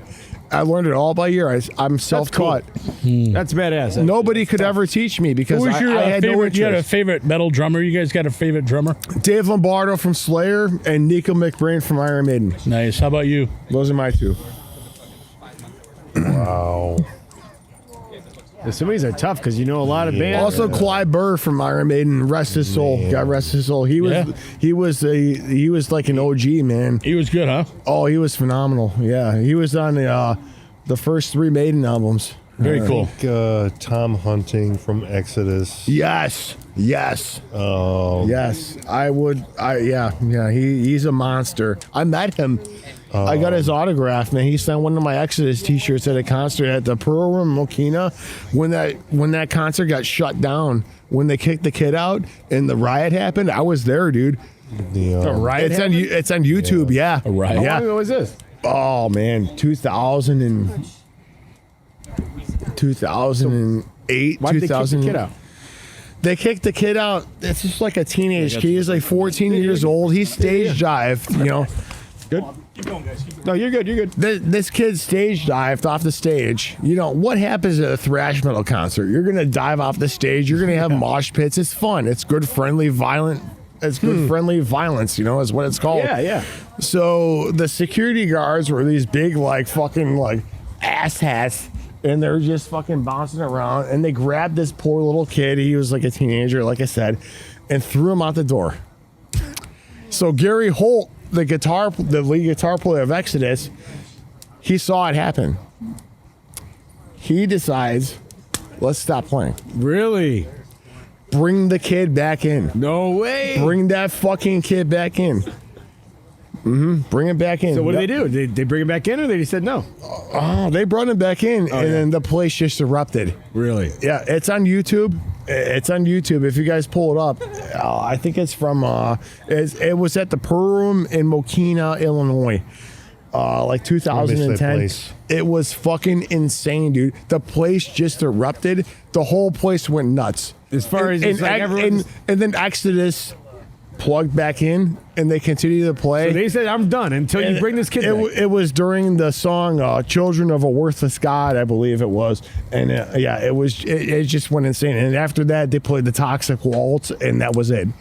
And the concert I like just the got, sound of that, The the place, Toxic the Waltz. place just got shut down. It was just So insane. why? Is it talking about mosh pits? Like people like throwing each other around? Like These like, what do you fucking mean? these security guards were just jagoffs, man. Yeah. They were just A little power fucking they were trip. just these big jacked up like fucking 7 foot tall motherfuckers that had nothing better to do in their lives but beat fucking little kids up.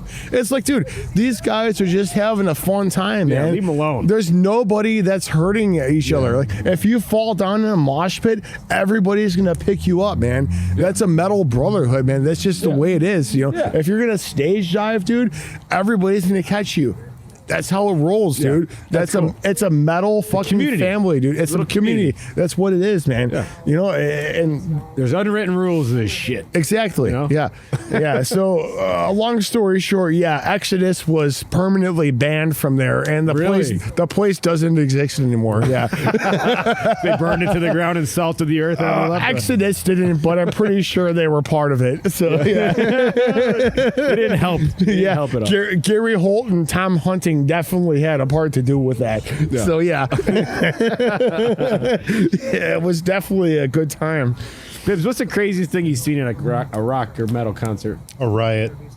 What do you mean by riot? Jackhammers. It's an old club that was in Schaumburg, and it was a gorgasm and dying fetus show. What is it called? Dying fetus. Orgasm? Gorgasm is Rock bands are the best. Death The metal. names, the Old metal bands. Oh yeah, dude, dying fetus. old Like what school the fuck? Chicago death metal Gorgasm. Okay. Gorgasm is the fucking shit.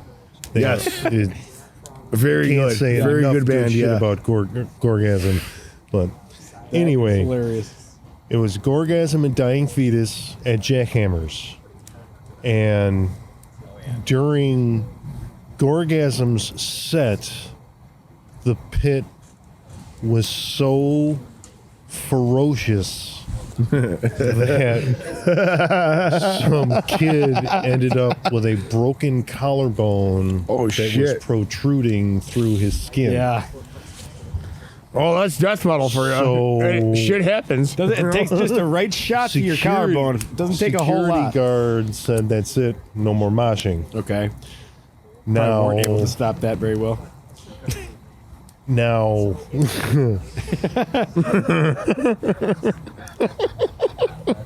Dying Fetus is just starting, Okay.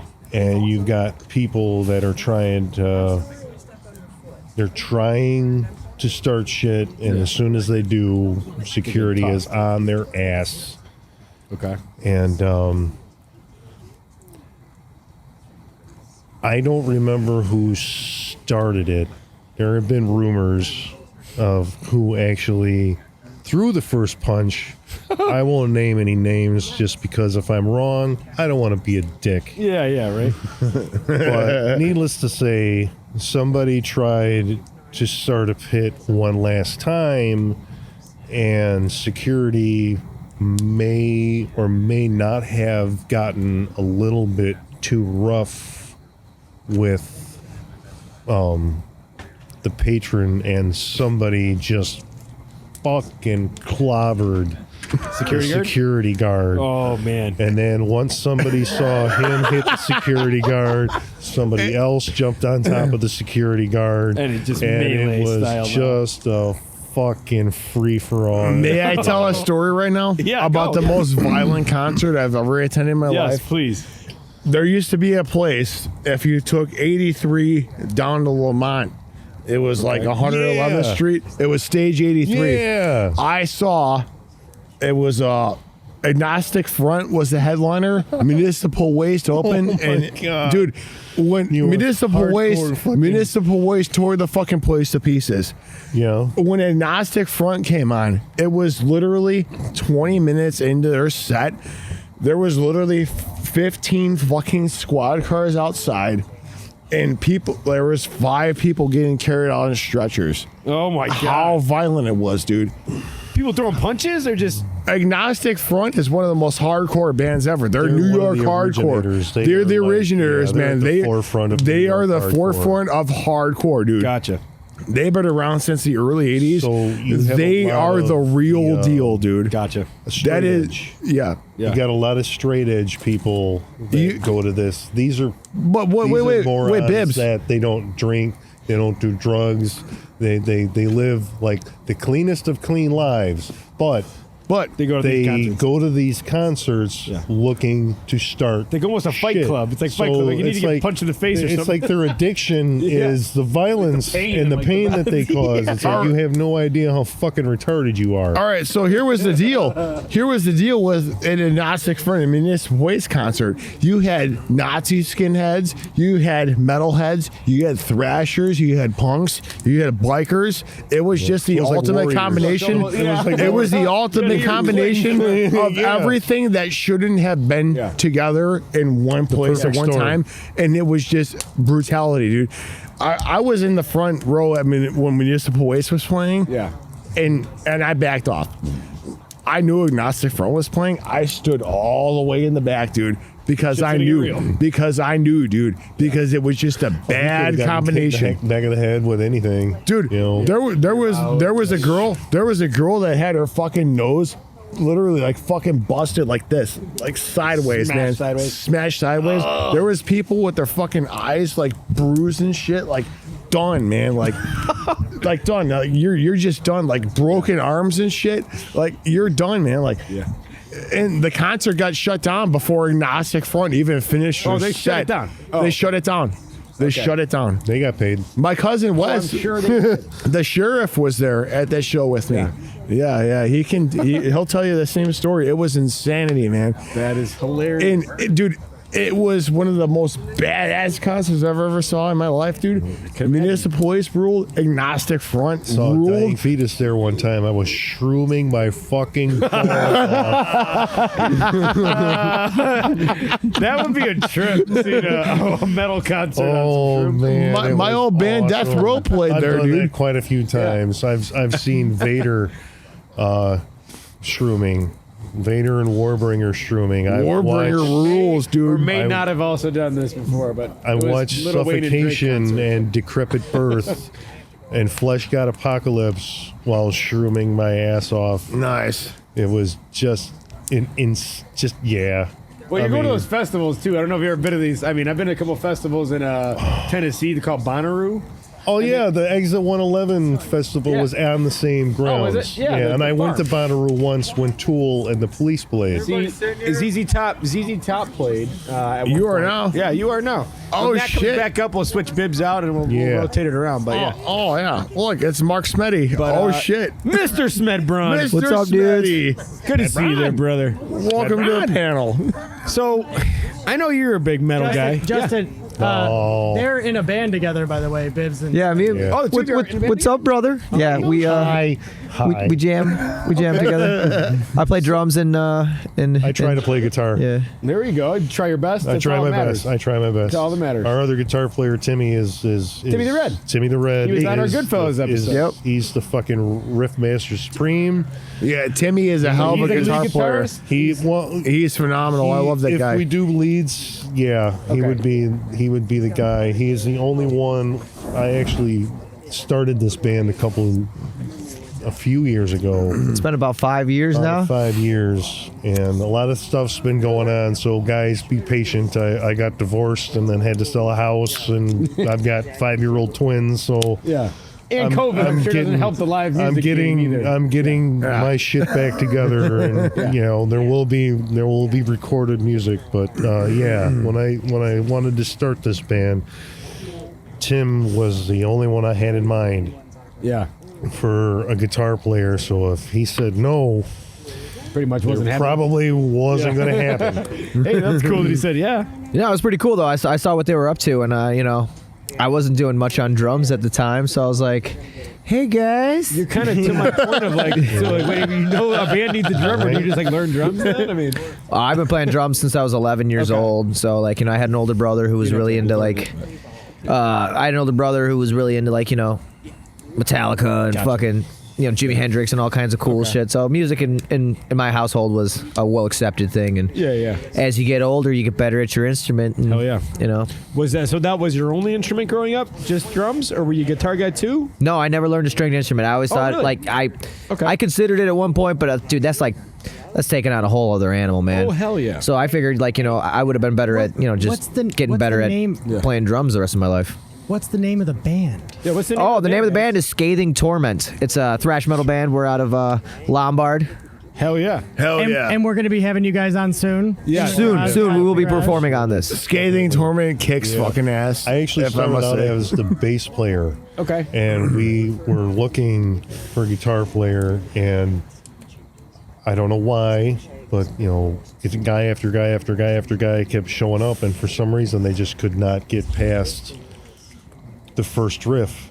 And they couldn't catch on to what we were doing. Was frustrated the shit out of me to the point where I was just didn't even ask really. I just kind of told Tim and Mark, our vocalist at the time, because you weren't.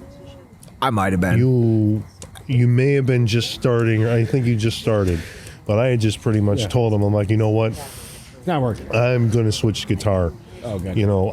I can play these riffs. Yeah. I know I can. I play them on bass. I know I can play them on guitar. So you need to find a bassist. So we had to, and we found one. Okay. It was easier to find a bass player than it was to find a guitar player. So it was really kind of like a blessing in disguise. Yeah. I'm sure it sharpened your skills a little bit too. Then. Oh, I had to. Yeah. I mean, I thought this was going to be like, not necessarily an easy transition, but it just maybe not quite as hard. And then I tried playing the shit Timmy wrote, and I was like, "You're a dick." That's hilarious. Because that's there's awesome. not a slow one among them. Yeah. I mean, and they're all very technical riffs. I've jammed with Timmy a few times, and it's like, dude, I can't even keep up with like your chord progressions and shit. It's like, and also it's our like, bass damn, player, man, Mikey. you're phenomenal, Mikey. He is, he's just turned 30, right? Just had a birthday, just turned 30. Happy birthday, Mike. But he can fucking play. He really can play, and he's writing shit for us too, to where it's like you'll hear the majority of the stuff that we have written, and you can be like, all right, that's them. Yeah. Now you come to the stuff that Mikey writes, and you're like, where the fuck did that come from? Yeah. Because it's some augmented out there shit. I mean, he just showed me something the other day, was like what Gorguts is doing now. Oh, not Gorguts. early Gorguts. Gorguts now is phenomenal. Gorguts. And it's, so... Consider We dead. got and Gorguts is the name of another band here. as well? Gorguts is They're an from early Canada. Gorguts. Gorguts is an early '90s. They're Gorguts is an early '90s death metal band. Okay. They're phenomenal. They had Consider Dead and Erosion of Sanity. Erosion of Sanity. Yeah. I have a Erosion of Sanity. Really old school. Really, You love the shit. It old paints school such a death picture in metal. your head. And then they Slowly losing it. Yep. they went on some sort of acid trip. Gorguts kicks ass, where- dude. Yeah, they really do. They really. They're phenomenal. They give it to you for They're sure. phenomenal. Oh yeah, dude. If you want to sit down and just be like, get your head blown off by a 12 gauge shotgun, listen to Gorguts or another band, Demolition Hammer. Oh yeah. Yeah. That's another one. Yeah. It doesn't get much heavier than that. Malevolent Creation. I tend to. Carcass. I I mean, love Malevolent Creation. if we're gonna talk about death metal right now, dude, Here, let's let Smitty go too in a second. my buddy Ben Plotz got me into death metal my first day of middle school. Yeah. My dad got me into new wave British heavy metal and thrash. Okay. I didn't know what death metal was until I met my buddy Ben Plotz. Shout out to Ben. Okay, so he shows me Sepultura, Arise, Morbid Angel, Altars of Madness, Cannibal Corpse, Oh, Eaten Back to Cannibal. Life, Malevolent Creation, like all these sick death metal obituary, Soul Every Rot, like this amazing music that I never heard before. I'm like, holy moly, this is the heaviest shit I ever heard in my life. Now, speaking of heaviest shit ever, man, like lately I've been steering more towards like the Swedish chainsaw death metal, man. Like Dismember. Sweden, Entombed. God rest. Speaking of Entombed, rest his soul. LG Petrov. Rest his soul. Rest his soul. peace. Rest his peace. Yes. Yeah, Entombed, Left Hand Path. Oh yeah, is one of the Clandestine, sickest- man. I it's fucking one of love the drums best on that albums album, I've ever dude. listened to in my Wolverine life. Blues. It's insane. As long as we're on the whole doing the whole memorial thing, not too long ago, Fleshgrind lost their vocalist Rich Lipscomb. Everybody's been So, dying, dude, like- way too young. I mean, in their 40s and early 50s. That's it's So messed rest in up, peace dude. to the guys and You burn the candle at both ends, living that death metal lifestyle, dude. You're gonna. Thank you. I guess so, every now and again. So Richie's also going to try More to Life by More Brewing Company. All right, I'm going to try it right now. This Wait. is, again, their American lager. So tell me what you think there real quick. Well, I'm going to smell it first. Yeah, you got to do it like a fine wine. Yeah, it's a Put it in fine your wine. nose. See All if it's right, got some good Smells legs like on it. Let me see. Let me see how It this tastes thing. better coming out of the solo cup, Let too. me see how this thing tastes here. Hold on.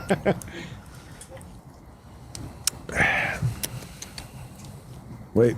Scale from 1 to 10. Wait. With decimal points. I'm not done yet. Wait. he's going to listen to the beer next. Yeah, let him put it in his ear. See if he hears the ocean or some shit. It's good. That's good. Thank you. Thank you. Very well thought out, poignant. All that we waited for you to say it was good. Thank you. That's It's basically a Canadian 10. Okay, so That's a Canadian 10. 1 to 10. It's good with decimal points. With Okay. decimal points. Wait. Justin, wait. I gotta try a little bit more. All right, tell us what you think. before I know. Take a third taste. I need a third taste. Hold on. Make sure you remember it this time. I will. I'll give you guys a perfect rating on this. Hold on. Yeah, please do. Moore's gonna like the amount of screen time we got. Okay, so It's pretty good. I'm going to give this a.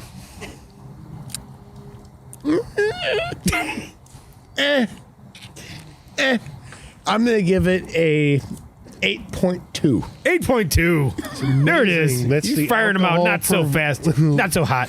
But he's an 8.2. It's an honest 8.2. It's a damn good beer. That's the alcohol content in the beer. Every 8.2. I'll be honest with you. I'll be honest with you guys right now. 4.0. Every beer I've ever had from Moore Brewer Company has been delicious. So They know what they're doing. I cool know they do. location, too, I know. man, if you ever get a chance to go out there. It's really good. Somebody I mean, wants some real quick- free fucking beer. And Richie, we're giving your review a 1.5. 'cause that was like 1.5. Decimal points. he's milking the screen time. It's crazy. I got it. I'll be Richie. All right. it's good. It's good stuff. It's Draw good it out. stuff. A little longer. Wait.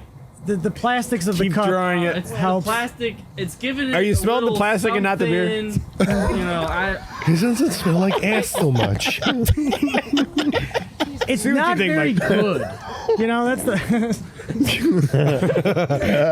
It's What do you good. think, Mike? Is it good? Is that a Canadian one? It's not very we actually good. found a beer Mike likes. Yeah. Believe it or Oh, you not. do like it? Yeah, I like it. Beer, You like which which one? The IPA? the citrusy one. Yeah, I do like this one too. Yeah. All right, so Not this one.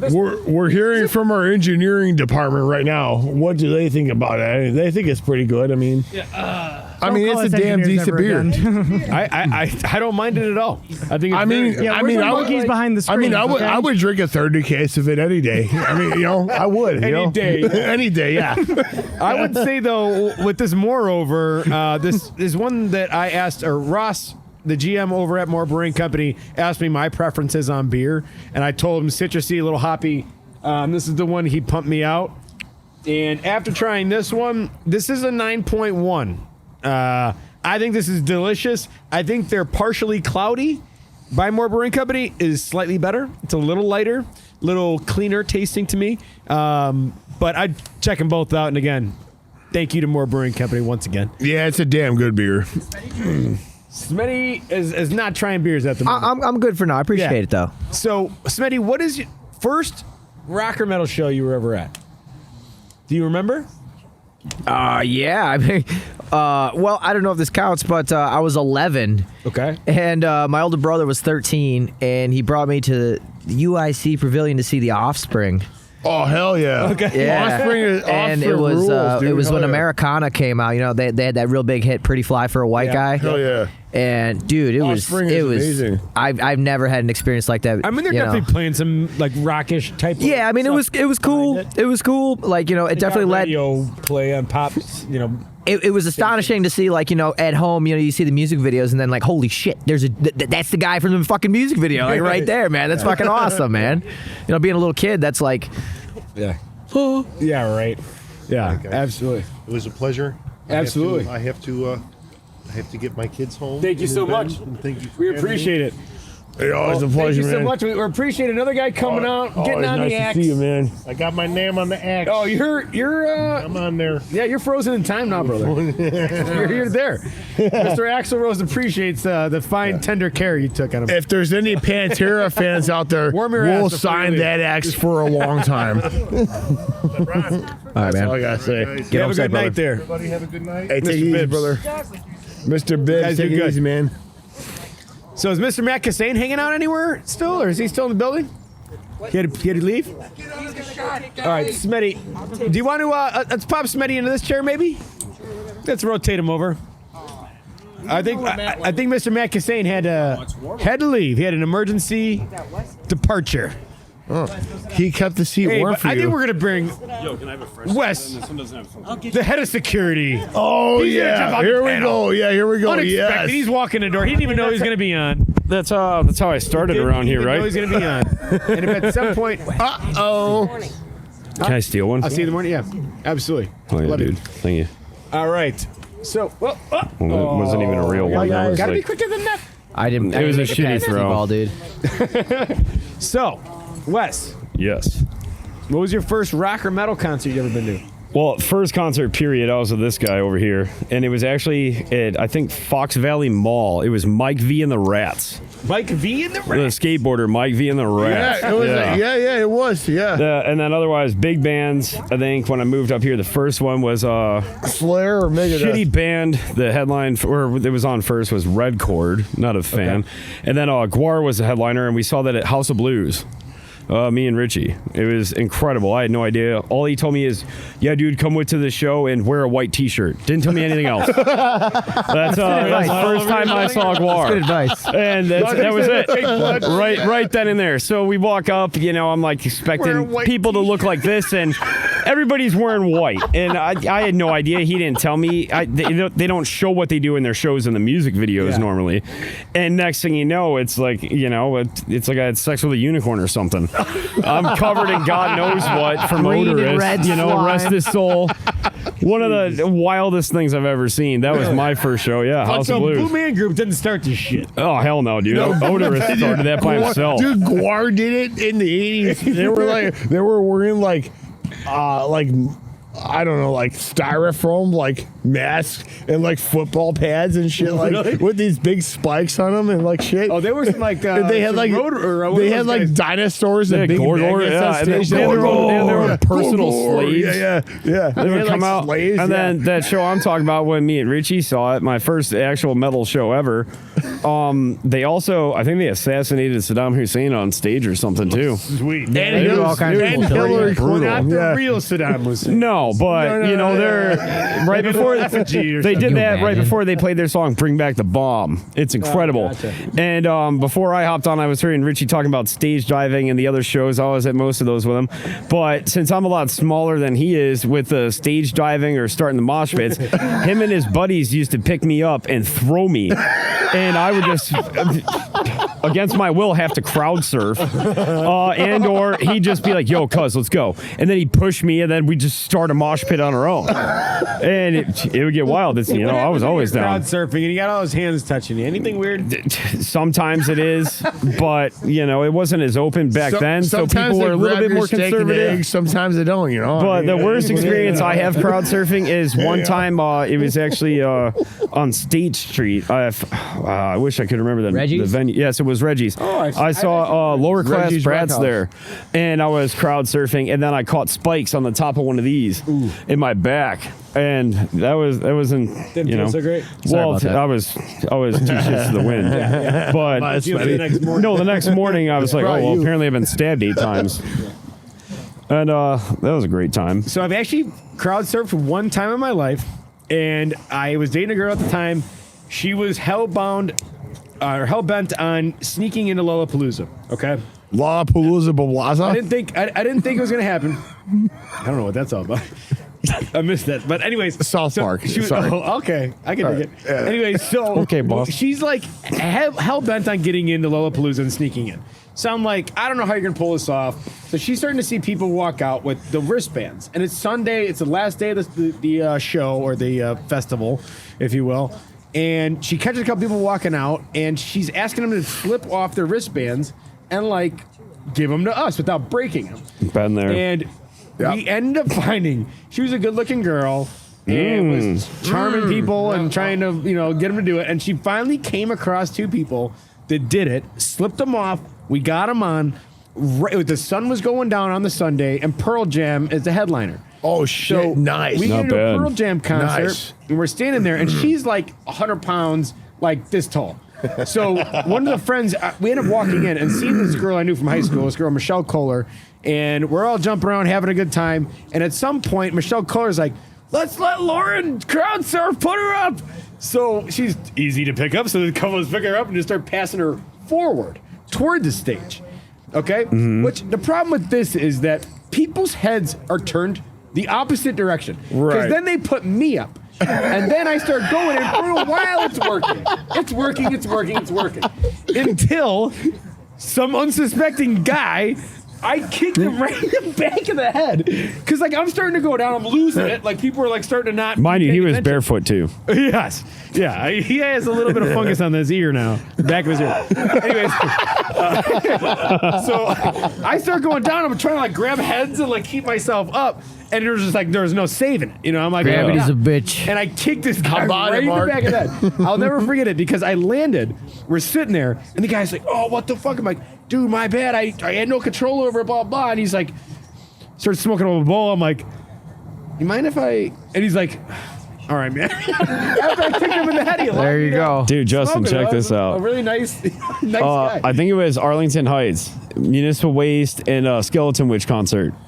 I told a story earlier You about did? the Agnostic Front show. Oh no, that's a different. That's Stage 83. That's a different Yeah, one. This is Arlington. but go Heights. ahead with that one. No, but Municipal Waste has a song called Terror Shark. Pretty good. There's one guy.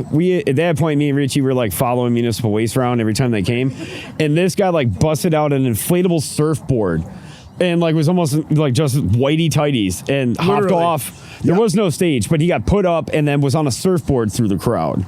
That's killer, man. And literally, mind you, like the ceiling is maybe only 10 feet tall. It was a very small venue. That Where place was this? It was in Arlington Heights. No, I don't. Toxic Holocaust was there too. So Skeleton Witch, Toxic, and Municipal. Yeah. Waste. Damn, that sounds like an awesome That show. place got torn to pieces. It felt dude. like your rich friend's basement type deal. That's like the size of the venue. Yeah, It was pretty tiny. What's his name? Tony, I think, the frontman of Municipal Waste is like, fuck all this religious shit. We're gonna tear this motherfucker down. And dude, they like literally like the crowd went nuts. That place got torn to pieces, dude. It was crazy. Yeah, dude. metal crowds are known for being a little out of It was nothing compared to the one he talked about just earlier. a little bit. Sometimes That agnostic yeah. front show, dude, that was one of the. I mean, I've seen Slayer a few times too. That agnostic front show was something different. Yeah, it was like Bad Blood from the start. Yeah, it was. I was talking about it ridiculous. earlier, Wes. They were like 4. I know they were like 4 songs in. That was it. That was it. Yep. Right then and there. Done. No, it got shut down like Fed style. Yeah. Damn. Like, It was they that rolled in violent, and we dude. were out. That was it. Yeah, it was that violent.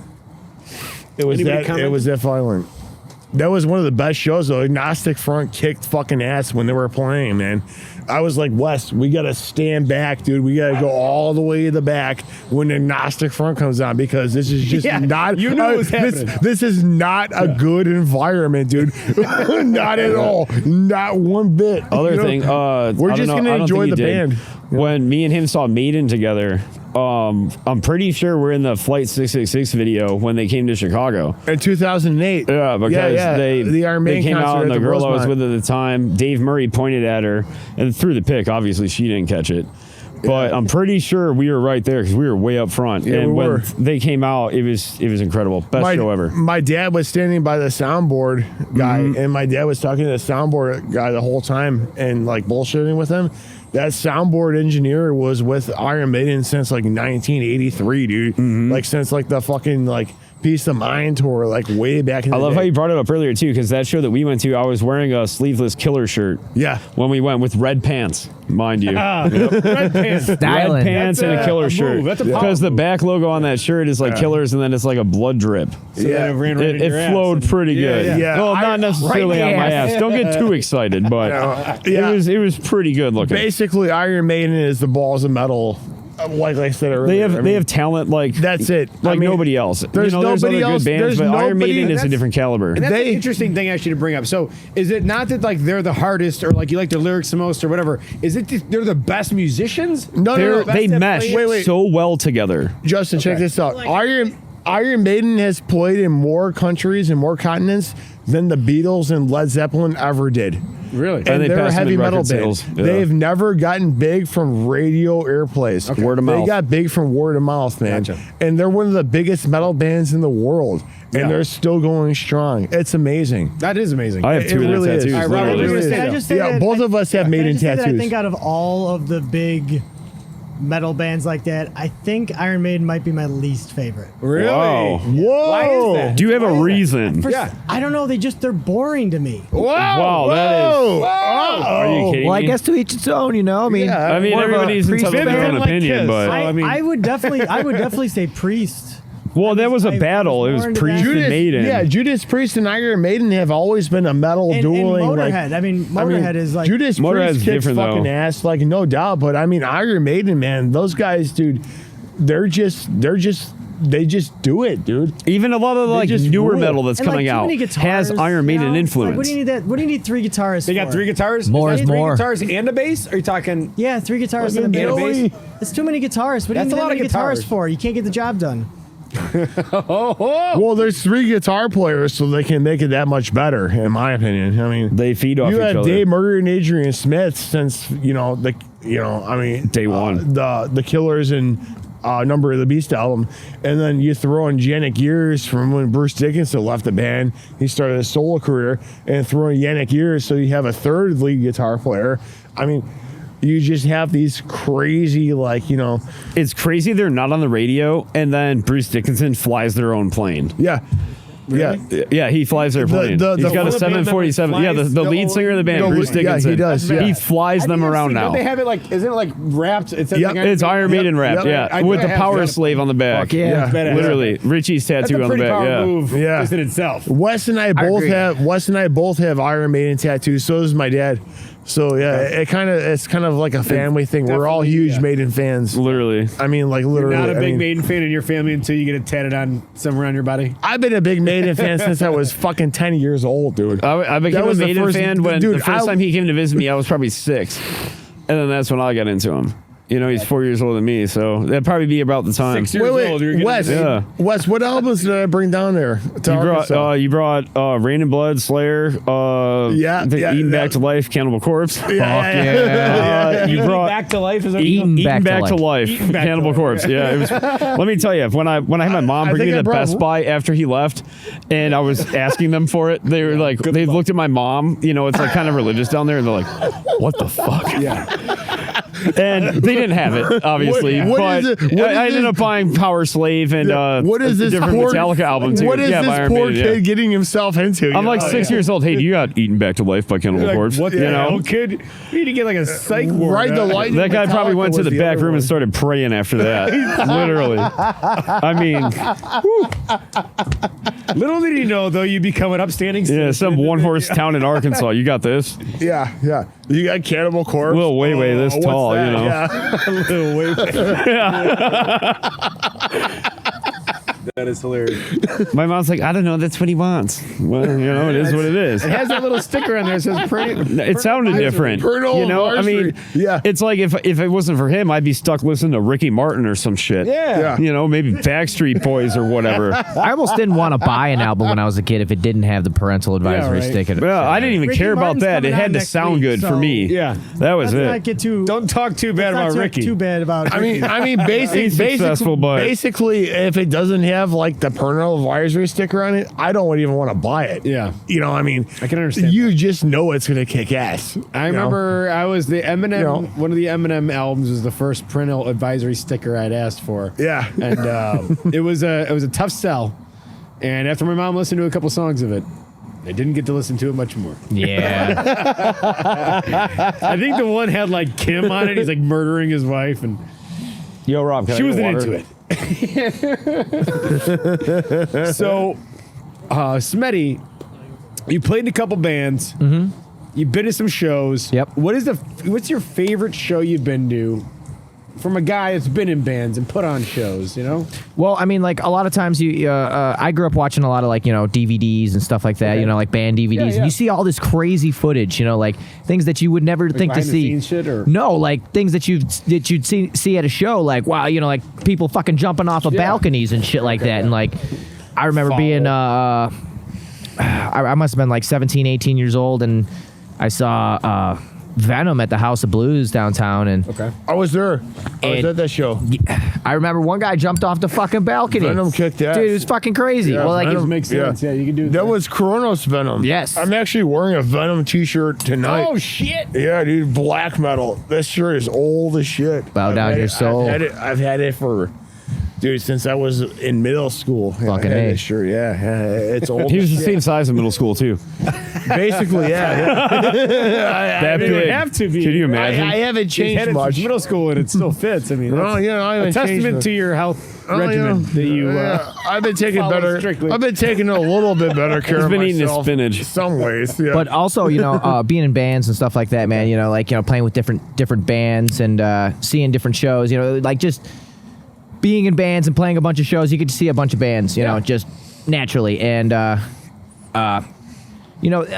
there was a couple bands I was in where we tried to come up with a few different ideas, like as far as like live shows go. Mm-hmm. And I was in this band called Remora at one point, and we used to do this wall of death thing where we would split the crowd in half. Oh, yeah. Hell yeah. And have everybody run at each other and like. Oh, like it's like a Red Rover, Fuck yeah. but like Dude, on steroids. everybody's coming at each other during like the heaviest part of the fucking Yeah, song. yeah. So club owners would come up to us and they'd be like, "Dude, you guys are great. You know, you're filling the fucking place. We're selling a bunch of booze. You guys are making your money. We're making ours. But dude, your crowd."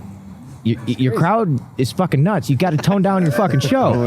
Stop doing the Red Sea thing. Right. So like they fucking we went back to our jam spot and we're thinking about it. Like he's got a point, man. What could we do?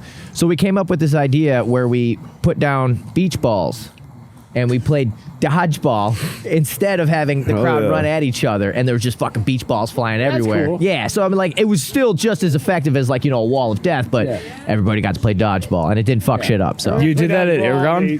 What's up? You did that at Aragon, the Wall of Death? No, I wish, man. That would have been fun. Dude, I saw Lamb of God there, and they did 4 corners of hell instead. So Oh instead my of the God. wall, it's 4. You run into the center. That was from the sides. That was the Unholy Alliance tour with Slayer, That was- Lamb that of was God, and wild. Children of And Bodom. Aragon's That was kinda small. insane. But Sounds like what he says, what he's talking about, dude, it's wild when you're a part of that. Yeah, dude, when you're standing in the crowd and like You lose yourself. see the singer up there and he's like fucking commanding the Is that crowd. what he does? It's like, all right, motherfuckers, we're gonna Yo, split they- this. they hype you. Those assholes are calling you cocksuckers, and those cocksuckers are calling you assholes. On my mark, I want you to slam into them. Boom. You're gonna go over that. A drummer will kick or something, and Yeah, then hell yeah. I mean, it's like, damn, you know what I mean? Yeah. And when you see that, like insanity. I've seen it, like on stage, watching a crowd slam into it, it's It's quite the spectacle. It's like running on the It's bulls in fucking Spain, awesome. except it's Yeah. people. With people, yeah. And no regard for their life. No, you lose yourself. Yeah. But it's like a brotherhood too in mosh pits. Like if somebody falls down, That's what you're saying. you stop and pick them up. Pit Like etiquette. literally, Yeah. that's how it is. Yeah. Like, And like I've talked, you know, I've it's talked to no a lot of- scene emo Yep. shit where they Right. windmill and try to hurt each other. Like, Well, I've seen. You I've push talked to around other and you get people picked up. who aren't into metal, and I'll try and explain pit etiquette to them, and like, what do you mean? You guys are just animals. You just go there and punch each other in the face. It's like, No, we how it don't. is. Clearly, have never been. Yeah, you don't get it. No. They don't No, it's get like, it. dude, you see somebody fall, you pick them up. You see somebody lose their fucking shoe. elbow 'em. Hey, like, if they're down with it, sure. But like, if somebody loses their shoe or their glasses, you fucking put your arms out like, yo, dude fell down, man. Give him some air, you know? Yeah, that's cool as shit. Yeah, we have to, man. I mean, like, these people pick you up, you pick them up. That's what I feel about my job is as around Exodus says, good, friendly, violent fun. here. Yeah, absolutely. I don't know if Always. you touched on it That's really all- quick. that's Wildest metal, man. show in a pit I've ever seen. He was there. Slayer at Tinley Park. Yes. And they Fucking had not only Slayer, like man. security guards, they had like kind of like mall cop looking guys with riot shields from the top of the hill to the rail before you go down to the beer tent or whatever else. Slayer And is just that crazy. it doesn't matter what they opened up with. I don't even remember anymore. But all I remember is think it was War wildest Ensemble. circle pit I've been in, and it was a whole hill. If you've ever been to Tinley.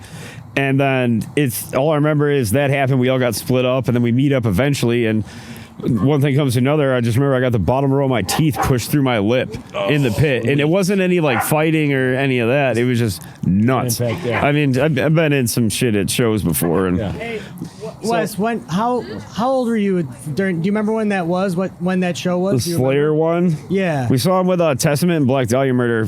Metal Militia was there too. Yeah, we were there. I don't remember exactly what year. It probably Yeah. like 2008, 2007 ish. Yeah. Oh, okay, that'd have been Around later there. because I thought you were talking about. It was around that time. Ozfest. That No, I didn't see him with Ozzy. I missed I've seen Ozfest. Ozzy before, but Smetty, I think you probably remember this one. Rob, I was there at that Ozfest Okay, so when yeah, the it whole was- lawn got man, torn I up. don't know what year it was, like 2004 maybe. I was there. I was there with my it dad, was dude. an Ozfest that they didn't know. Nobody knew Slayer was going to be there until like last minute. Yeah. that sounds exciting to me. I was at that show, dude. Me and my dad Slayer- went. So Slayer showed up like out of nowhere. Just randomly. Here's And- Slayer. Yeah, we're Slayer. Yeah. And they started playing, and this Yeah. crowd went so unbelievably nuts that okay, so you know Tinley, it's a lawn. The whole Yep. back- Yeah. It's all lawn. angled. Yeah. The whole lawn divided. Yeah. Jess was there too. It The got whole torn lawn to divided pieces. into a battleground. And people were filling cups and stuff with dirt and mud and launching them back and forth. So it was like the movie 300. Like the Welcome sky to the was Eastern just Front. full of people Yeah. going- and Yeah. and Here's there your was and Panzer there was nothing Division. but a couple of guys down the middle that were just lining up against each other and just beating the living shit out of each other. They had to stop the whole concert. They had to stop it. They turned all the lights on, stopped the band, the enough. music, everything. Yeah. And like it was like an hour of security going through the crowd and like taking people out and like until everybody could calm the hell down. And then they Because started the crowd again? was so whipped up again. Yeah, and then they ended up starting and finishing I mean, the show. it's fucking did finish Slayer the though. show. It was a war zone. It was the absolute. Anybody that was there that saw this. Rob, knows I what was I'm I talking was about. at that concert with And- my dad, dude. And I we think, went. I think Richie's saying that he was there. I was. I have the toy shirt. I have a been to a lot. T-shirt. There from was dude. guys- It was fucking insane, They dude. were some of the craziest looking guys you've ever Yeah. seen. Just beating the. They had this crazy look in their eyes. So he was there at this one too. Yeah. I'm just standing here stoned, just kind of looking up. You know, waiting I for mean, that's something all to you hit gotta me in say the about head. that, you know. Nothing ever actually hit me in the head. I was one of the very few. Richie was at this one too. The only time I've ever seen a show stop at Tinley Park was when Motorhead was playing, and it wasn't about a pit or anything. Lemmy stopped and was bitching at the sound guy because he sucked. Yeah. He couldn't hear himself playing bass or anything. Yeah, and he's like, It's not loud. It's not loud enough. I and can then he hear my stopped, fucking bass. literally. And then we're sitting there like, what the hell? First of all, we thought we were going to be on the hill, and they moved us up into the seats. It's like and then he basically- stops the show, and then afterwards it was better. But It's like, dude, you're peeling the paint off the fucking roof in the first place. Like, how loud can you possibly get? But it's Motorhead, so there's no thing.